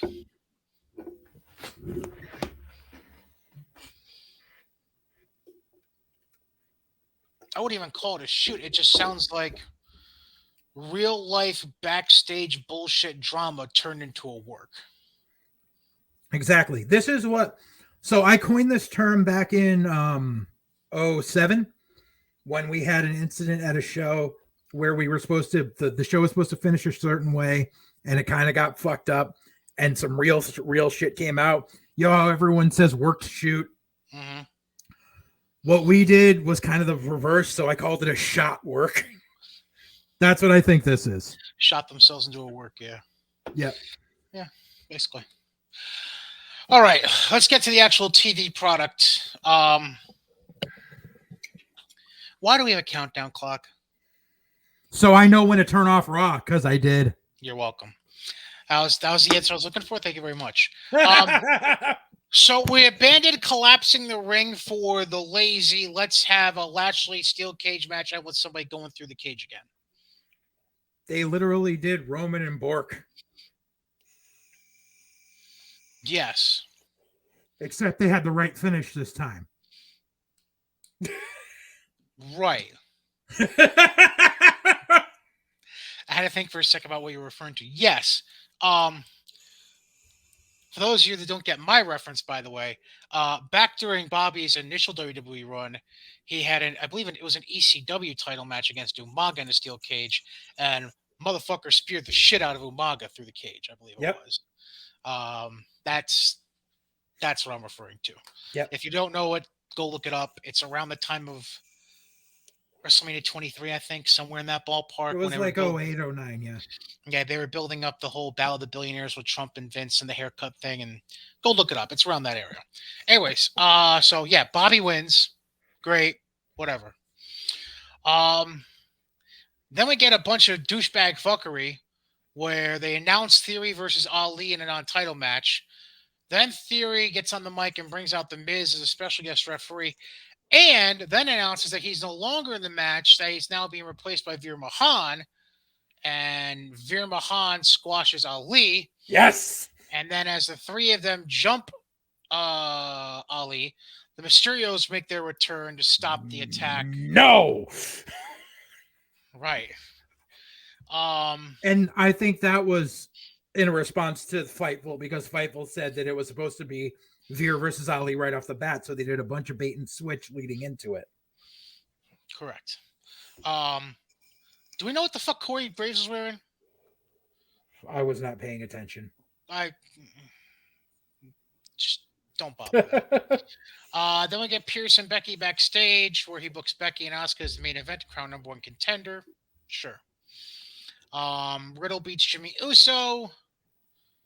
Then we get a Liv pre-tape backstage with AJ and Finn, where AJ and Finn ask Liv to come to ringside for the tag match tonight. Liv says she'll think about it. Whatever. Then we get a Judgment Day promo. Then Finn and AJ beat Los Lotharios with Liv at ringside in the end. I don't want Liv in this program. I don't think you have a fucking choice right now. Well, who else are you gonna fucking put into it? Who else is Rhea beat up constantly? They should have had her taken out last week when Rhea fucking kept on her after the thing. Just throw Liv out on injury angle and bring in fucking Alexa to put with fucking Finn and AJ. I get it. They're taking the easy route. Lazy. Then we get Owens and Alpha Academy doing stupid shit backstage. Barbecue sauce and the DNA test. Ugh. Right. That's not how that shit works. No. Alexa Bliss beats Sonya again. And she got new music, which I don't like. Right, I agree. And then Sonya slaps the referee after the match. Whatever. Then the Cody countdown clock ends and he does an in-ring promo. And he challenges Seth to Hell in a Cell, which makes no sense. I'm pretty sure I told you, but whatever. Terrible. Seth accepts the challenge. Then we get an Asuka backstage interview. God, I missed her. Thank you for coming back. Ezekiel beats Gable while KO's on commentary, being funny as fuck. Constantly saying Elias anytime any of the commentators said the name Ezekiel. Because KO is fucking great. Then we get Truth and Tamina backstage looking for Tozawa to serve him divorce papers. Dana thanks Truth for serving Reggie. And Dana runs into Carmella. Cause I don't know. Then they kind of tease Carmella and R-Truth getting back together from their program a few years ago. Which is the only time Carmella was actually good. Fair. Then we get Lacey Evans with an in-ring promo that felt like circles to me. Mm-hmm. And then Asuka ended the night beating Becky to become the number one contender for Bianca Belair's women's title. Which is what should happen. So right. Next.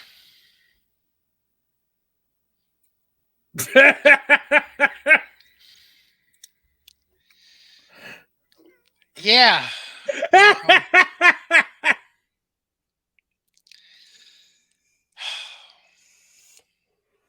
I've learned to laugh because it's terrible.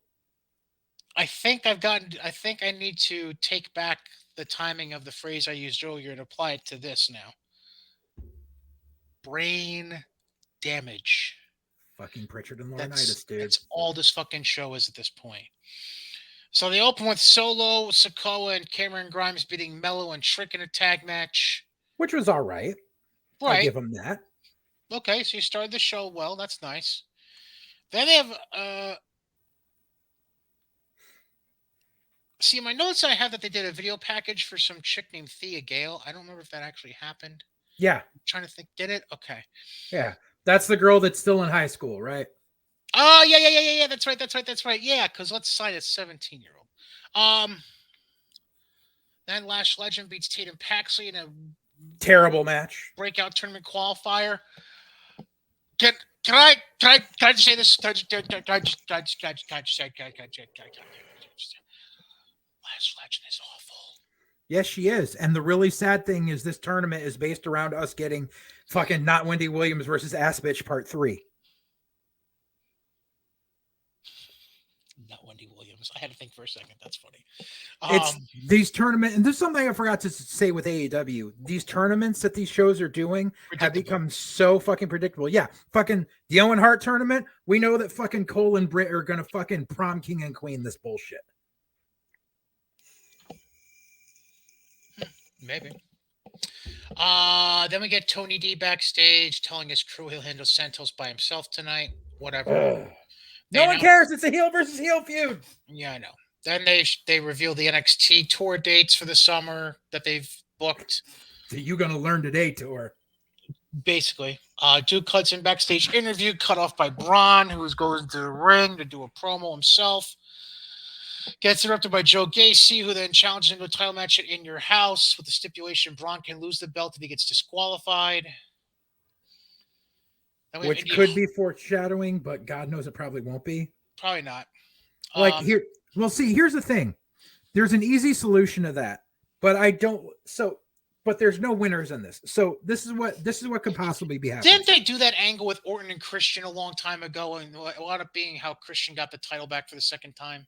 Yeah, they did. And they also did it. They also just did this shit with fucking Damian Priest before he flipped. Oh, yeah. He ended up still keeping the title in the end, but they just did this angle on Raw. There's no winners in this situation with this entire title program, but this is what this is the tree of things that could happen. One, Gacy wins because Braun fucking goes nutty and gets DQ'd by a 5 count or uses a chair or something. So then Gacy's your champion, and either A, they're putting Braun on the main roster way too fucking quick, which will show that he's going to fail miserably, or B, we're going to set up Braun Breaker being a fucking 3-time NXT champion, which is fucking ridiculous. But feasible. It's not feasible. It's fucking a 3-time champion in less than a year. In their minds, it's feasible. Yeah, in their minds, feasible. Let's take our fucking most coveted title in our developmental league, make a guy a 3-time champ in less than a year when the only other 3-time champ is fucking Samoa Joe. Hot potato, hot potato, hot potato. Exactly. Or they have Braun win, and then who the fuck do you have to face Braun afterwards? Because they haven't built anyone else up to that. The only person who should be in that spot is Carmelo.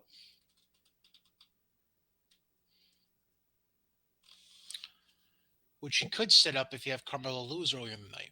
Exactly. But have Solo. Oh no, Carmelo. That's right. It's a singles. It's Carmelo versus Cameron Grimes in a singles match for the North Exactly. It's a singles match. But the thing is, it's like if he's lost to Cameron Grimes, then that makes him lose credibility in going against Braun. That's why they should have had Melo go for the fucking main title right after he lost the North American title, because he could still say, I never lost the belt by getting pinned. I'm still the A champ. And they could have done it that way. But of course, no, they don't use their fucking brains. But here's the other thing. You have Gacy out there with these 2 fucking knockoff druids. There's a real easy solution to end this. One of the druids gets on the fucking apron, punches Gacy in the face. Gacy wins by DQ, gets the title.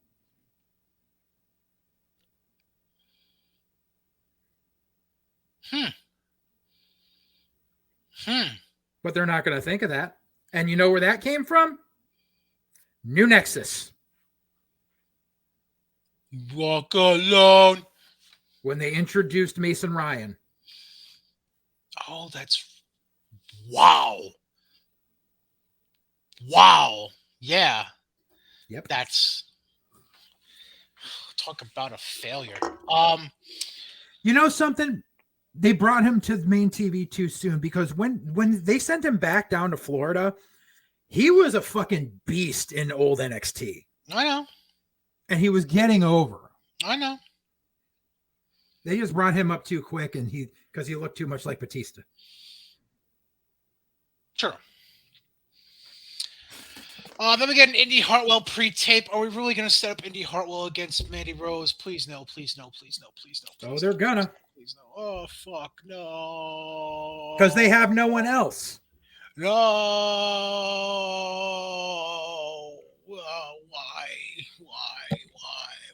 Why? Because they let Persia go, so they can't do Indian Persia versus Toxic Attraction. Then Wesley backstage interview. Zion Quinn apparently not cleared to face Wesley. So we get Nathan Frazier politely interrupting and challenging Wes to a match that night.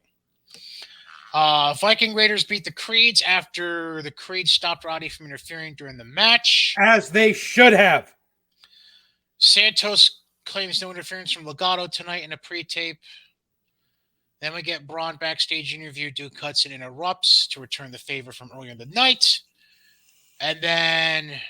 and that set up Braun versus Duke this week on NXT. Correct, because fuck us all. Grayson Waller defeats Andre Chase. Which didn't need to happen. I know. Toxic Attraction backstage promo. Who cares? Then we get the Creeds and Roddy arguing with Pretty Deadly interrupting. Creeds walk out. Then Roddy says him and Damon Kemp, a.k.a. Gable's brother, will face Pretty Deadly this coming week. That's not going to be good. Then we get Roxanne Perez beating Kiana James in the last breakout tournament quarterfinal. So now we get Roxanne Perez against Lash Legend, and she's got to lose. Nikita Lyons against Fallon Henley. That's the other person. Yeah. So, like I said, not Wendy Williams versus Ass Bitch in the finals. Right. So they can put Ass Bitch against Mandy Rose. Then we get a Nofe and Blade backstage mocking Santos and Tony D, which was kind of funny, actually. It was. Those guys have some legit talent. Then Tony's boys, I guess we'll call them, interrupted and challenged them to a tag match the next week. The fuck are they going to call these guys? I don't know. Frazier wins by DQ over Wesley after Von Wagner comes in, cuts the match short, and lays them both out, including a net. I don't know why they did this spot with Wesley. You saw it, right? Yeah. It's God bless Wesley's back. Yeah, exactly. Like, it feels like, I don't know if we were going, like, if they just left it alone, it felt like they were going to try and put Lee and Frazier together as a tag team. But then it's like when they don't know what the fuck they're doing, they're like, send out Not Great Khali to Brock Lesnar this shit, because we don't know what the fuck else to do with it. Well, then it gets even more fucked up, because in the very next segment, you have Frazier and Lee walk backstage into that coffee shop fucking thing that's back there. And they have an interaction with Sangha. Frazier walks away, leaving Lee alone. And now it looks like they're setting up Wesley against Sangha, because everybody wants to see that fucking match. Right, because it's like Sangha, they obviously are keeping Sangha babyface, and Sanga's like, I'm trying to be nice. And Wesley's like, fuck you. It's like, basically. Yeah, like, dude, so it's like, so you're like, the only thing I can see at, like, are they going to put Wesley and Sangha together against fucking Zion Quinn and fucking Great White Khali? Yikes. And then they end the show with Santos Escobar beating Tony D. As he should. Right. But there was still fucking fuckery during that match. Right, because you have, let me try to remember. Tony D was going for his crowbar in the stairs. Yeah. Wasn't there because the rest of Legato comes out showing they have the crowbar. Then Tony's two boys come out and jump Legato. While that's all happening, the ref's back is turned. Santos grabs a pair of knucks. So Tony turns into him, right hand with the knucks, hide the knucks. 1, 2, 3. There's your finish. So one heel tried to go over dirty, but the other heel beat him by going over dirty. Correct. None of it makes sense because it's a heel versus heel feud for no fucking reason other than the fact that they needed someone with experience to work against fucking D'Angelo because he's still green as a fucking pepper tree. Yeah, you're right. Like, and where do you go? Are they gonna keep this fucking feud going? Are we gonna get fucking 6-man with this shit? Is Tony D gonna get a chick to fucking face fucking Carmen Sandiego? Like, where the fuck are we gonna go from this? Where in the world is Carmen Sandiego? Oh yeah, where in the world? All right, I'm done. SmackDown. Yeah. SmackDown starts with the Bloodline in the ring with. Can I? Promo gold. I got something to say real quick. Okay. This one's going out to all the trolls living in their mommy's basements.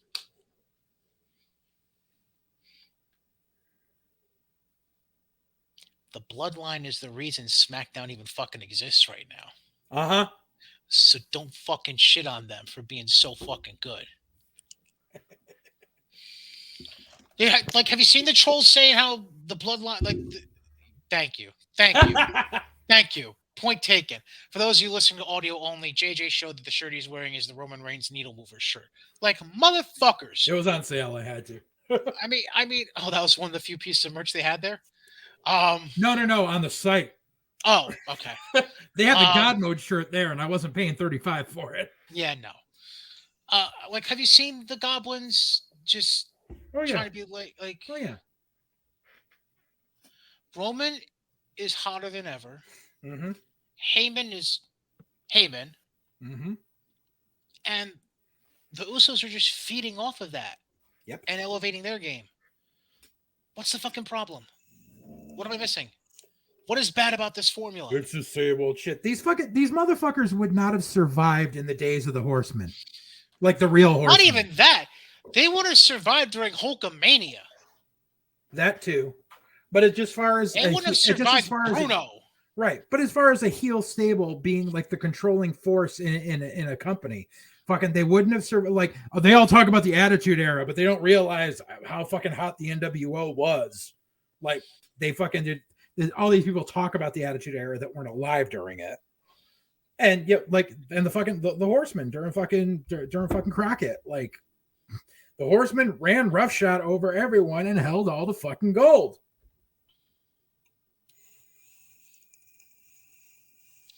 Yeah. Sad. I truly believe that wrestling fans are not a worthy enough group of people for Sami Zayn. Agreed.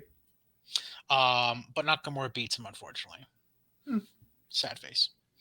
Like, I mean, it makes sense, but I'm just saying, for loving Sami, sad face. Then we get Happy Talk, which is just Corbin running his mouth and then breaking the Andre statue on the steps. Sure. Why would you do that? Your name's on that statue too. It's probably a fake version of the statue. Well, I know, but still, like, just as a reasoning, like, your name is on that trophy too. You could have been like, I've reclaimed this because I fucking won it back in this year. Have you met the writers for WWE these days? Sadly. Then Gunther destroys Gulak again. And then Ricochet cuts off the post-match attack from Gunther, which please give us Ricochet and Gunther. Oh, it's gonna happen. Please, thank you.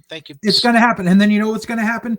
Number one, the Basement Goblins are going to bitch about Ricochet being a transitional champion, even though he's held the belt for a few months now. Right. And then 6 months from now, when Gunther is still the Intercontinental Champion, they're gonna bitch about Gunther holding the belt too long. Watch. Mark my words. Then we get a debut in a backstage segment with Adam Pearce.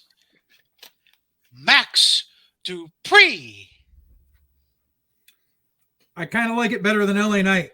Okay. Then we get RK Bro in a backstage interview with Kayla. Sorry. Yes. I think there's a reason they changed it, other than the obvious of he's on fucking SmackDown. Let's change his name from NXT because Kevin Dunn's a douche. Okay. Because remember on the dark stuff he was calling his company Night Model Management. Mm-hmm. I have a small theory ring to it. Yeah. But I think Yeah, but I kind of have a small theory, which probably holds no basis, but it just I'm holding it for myself because when those first photos came out, fan cam, I remember I sent one to Shell, and I said, and I wrote Night Model Management underneath it, and Shell wrote, "How do you like my suit?" And she didn't realize, like from the side from the profile, that it was LA Knight and not Jason Knight. Well, because sunglasses and shit. She was like, "Are they doing this again?" And I was just like, and then she was like, "Oh wait, that's LA Knight." I'm like, "Yeah, thank God." Like, because that was the thing, was unfortunately someone who had a hand in training me.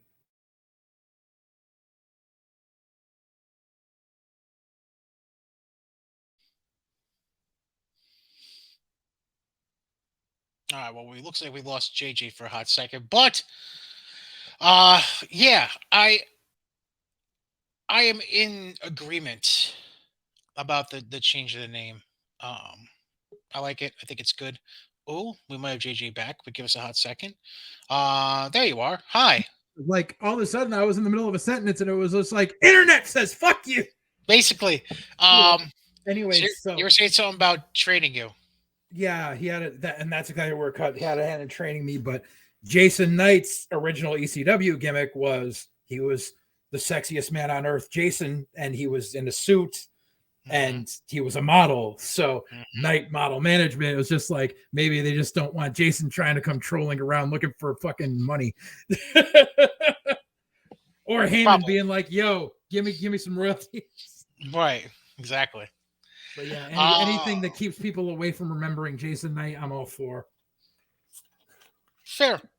Then we have the RK Bro backstage interview with Kayla. Then, is it me or is Raquel Rodriguez dying a slow death on the main roster already? I think it was stupid for them to have thrown her into that spot this early, but I do think her and Ronda had chemistry. Agreed and agreed. So she beats Shotzi, for what it's worth. Then we get Woods interviewing backstage, and then he beats Butch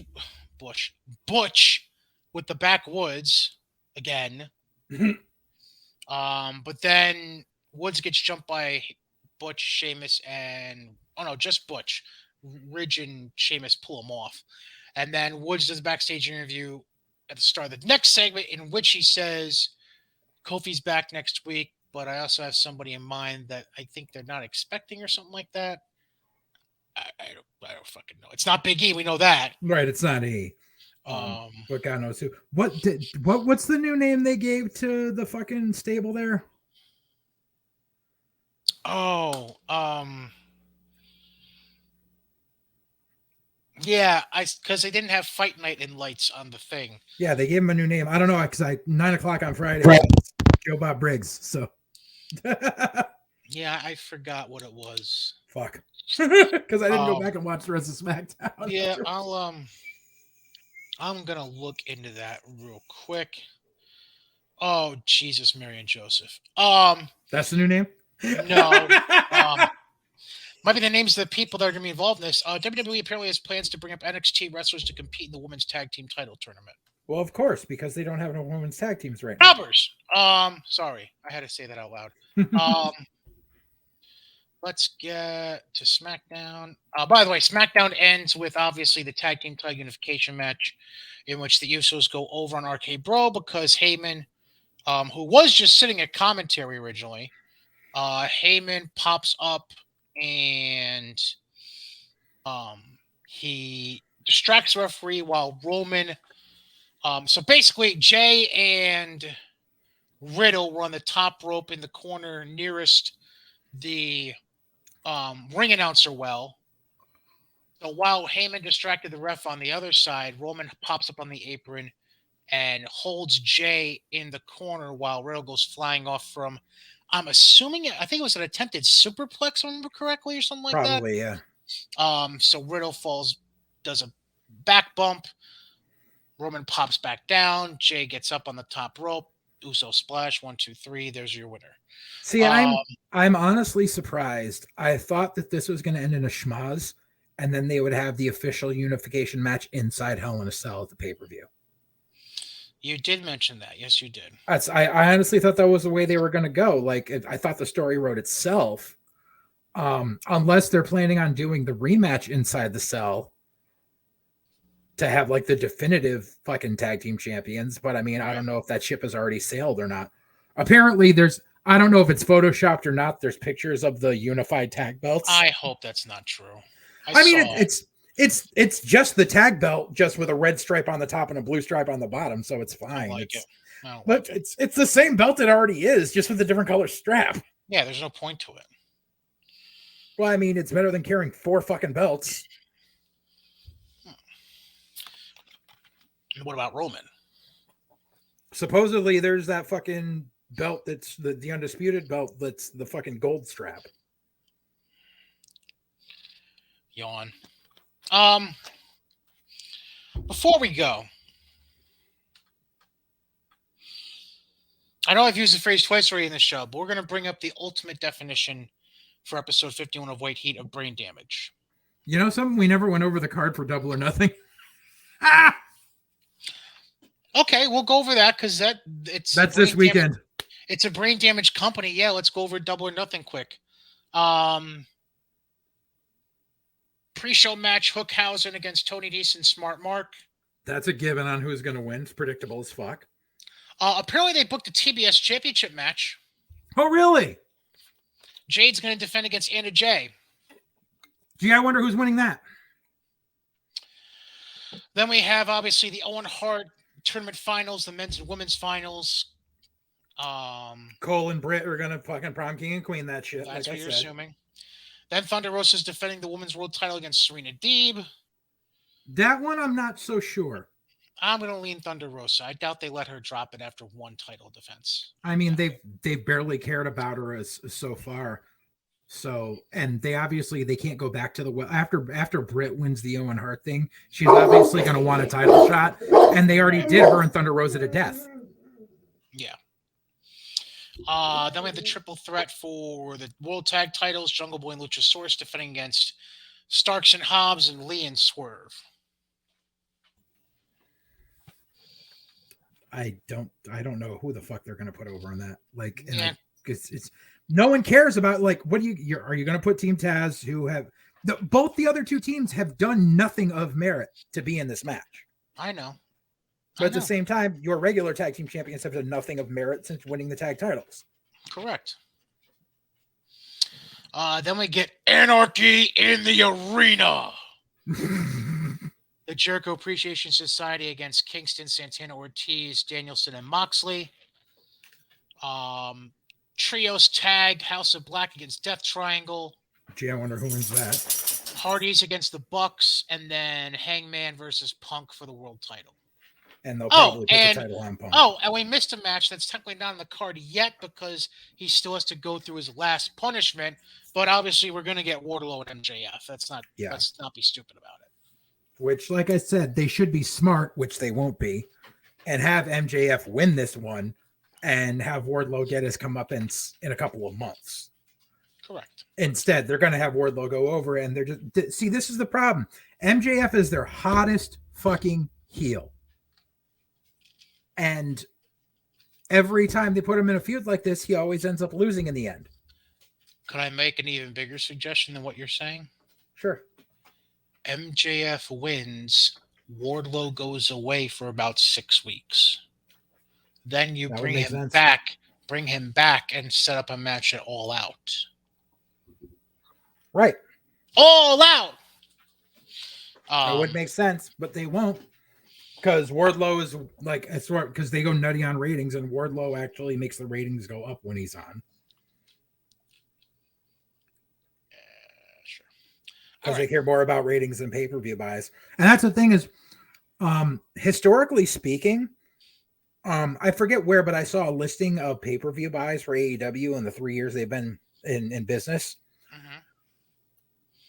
Double or Nothing is generally their lowest selling pay-per-view of the year, and it's been going lower as each year passes. Oh boy, oh boy, oh boy.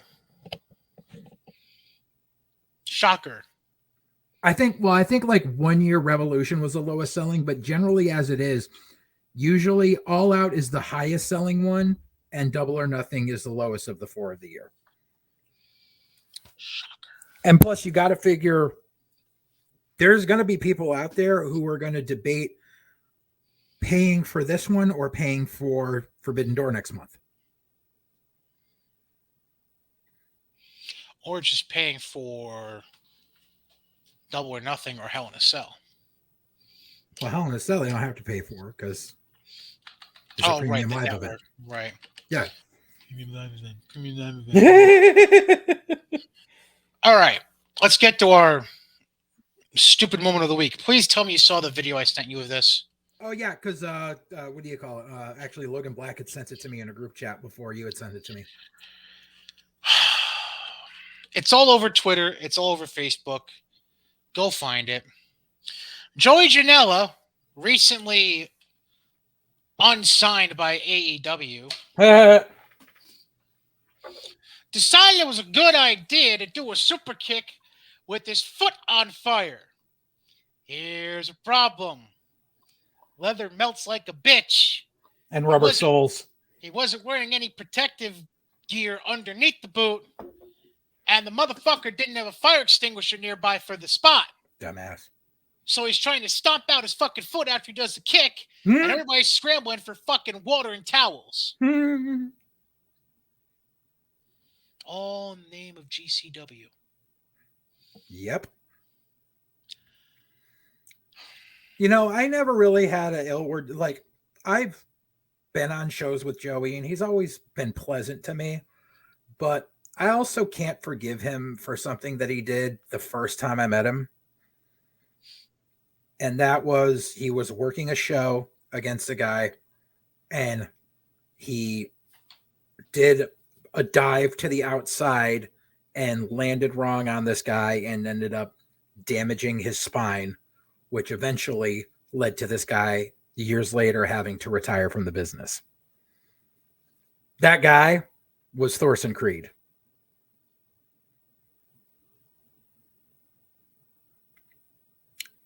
My favorite big man.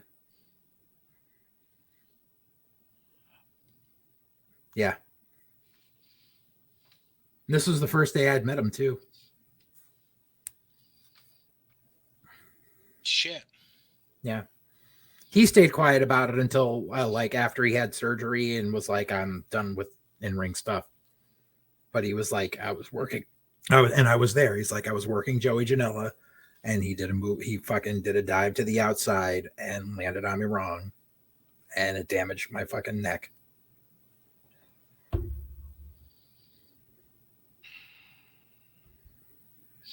Poor Creed. Mm-hmm. Fucking Joey. He had fucking talent. Yeah, I know. Fucking Joey. Any hooser. Anything else you need to bring up before we wrap things up?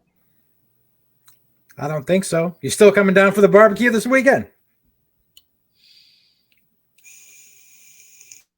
Gonna double check with the wife because I know there was talk about her working, but I'm gonna double check. Oh, okay. Okay. That all being said, episode 51 of White Heat is now complete. For those of you with any tweets you'd like to share, I am at Brian Cady. He is at JJ_Alexander. There we go. If you have any questions, comments, complaints, stories about any other indie wrestlers being fucktards, Brian.Cady at GodzillaMedia.com. Are you trying to put your finger in my ear from a 3-hour drive away? Shit. Anyways, that's JJ. I'm Brian. Thank you for checking out White Heat, presented by Godzilla Media, sponsored by our friends at Mohawk Honda. For the time being, try to enjoy Double or Nothing. I won't. I ain't watching it. Try being the operative word. And yeah, we'll catch you next time. Stay cool. Stay cool. It's a little hot out there. Say goodbye, JJ. Goodbye, JJ.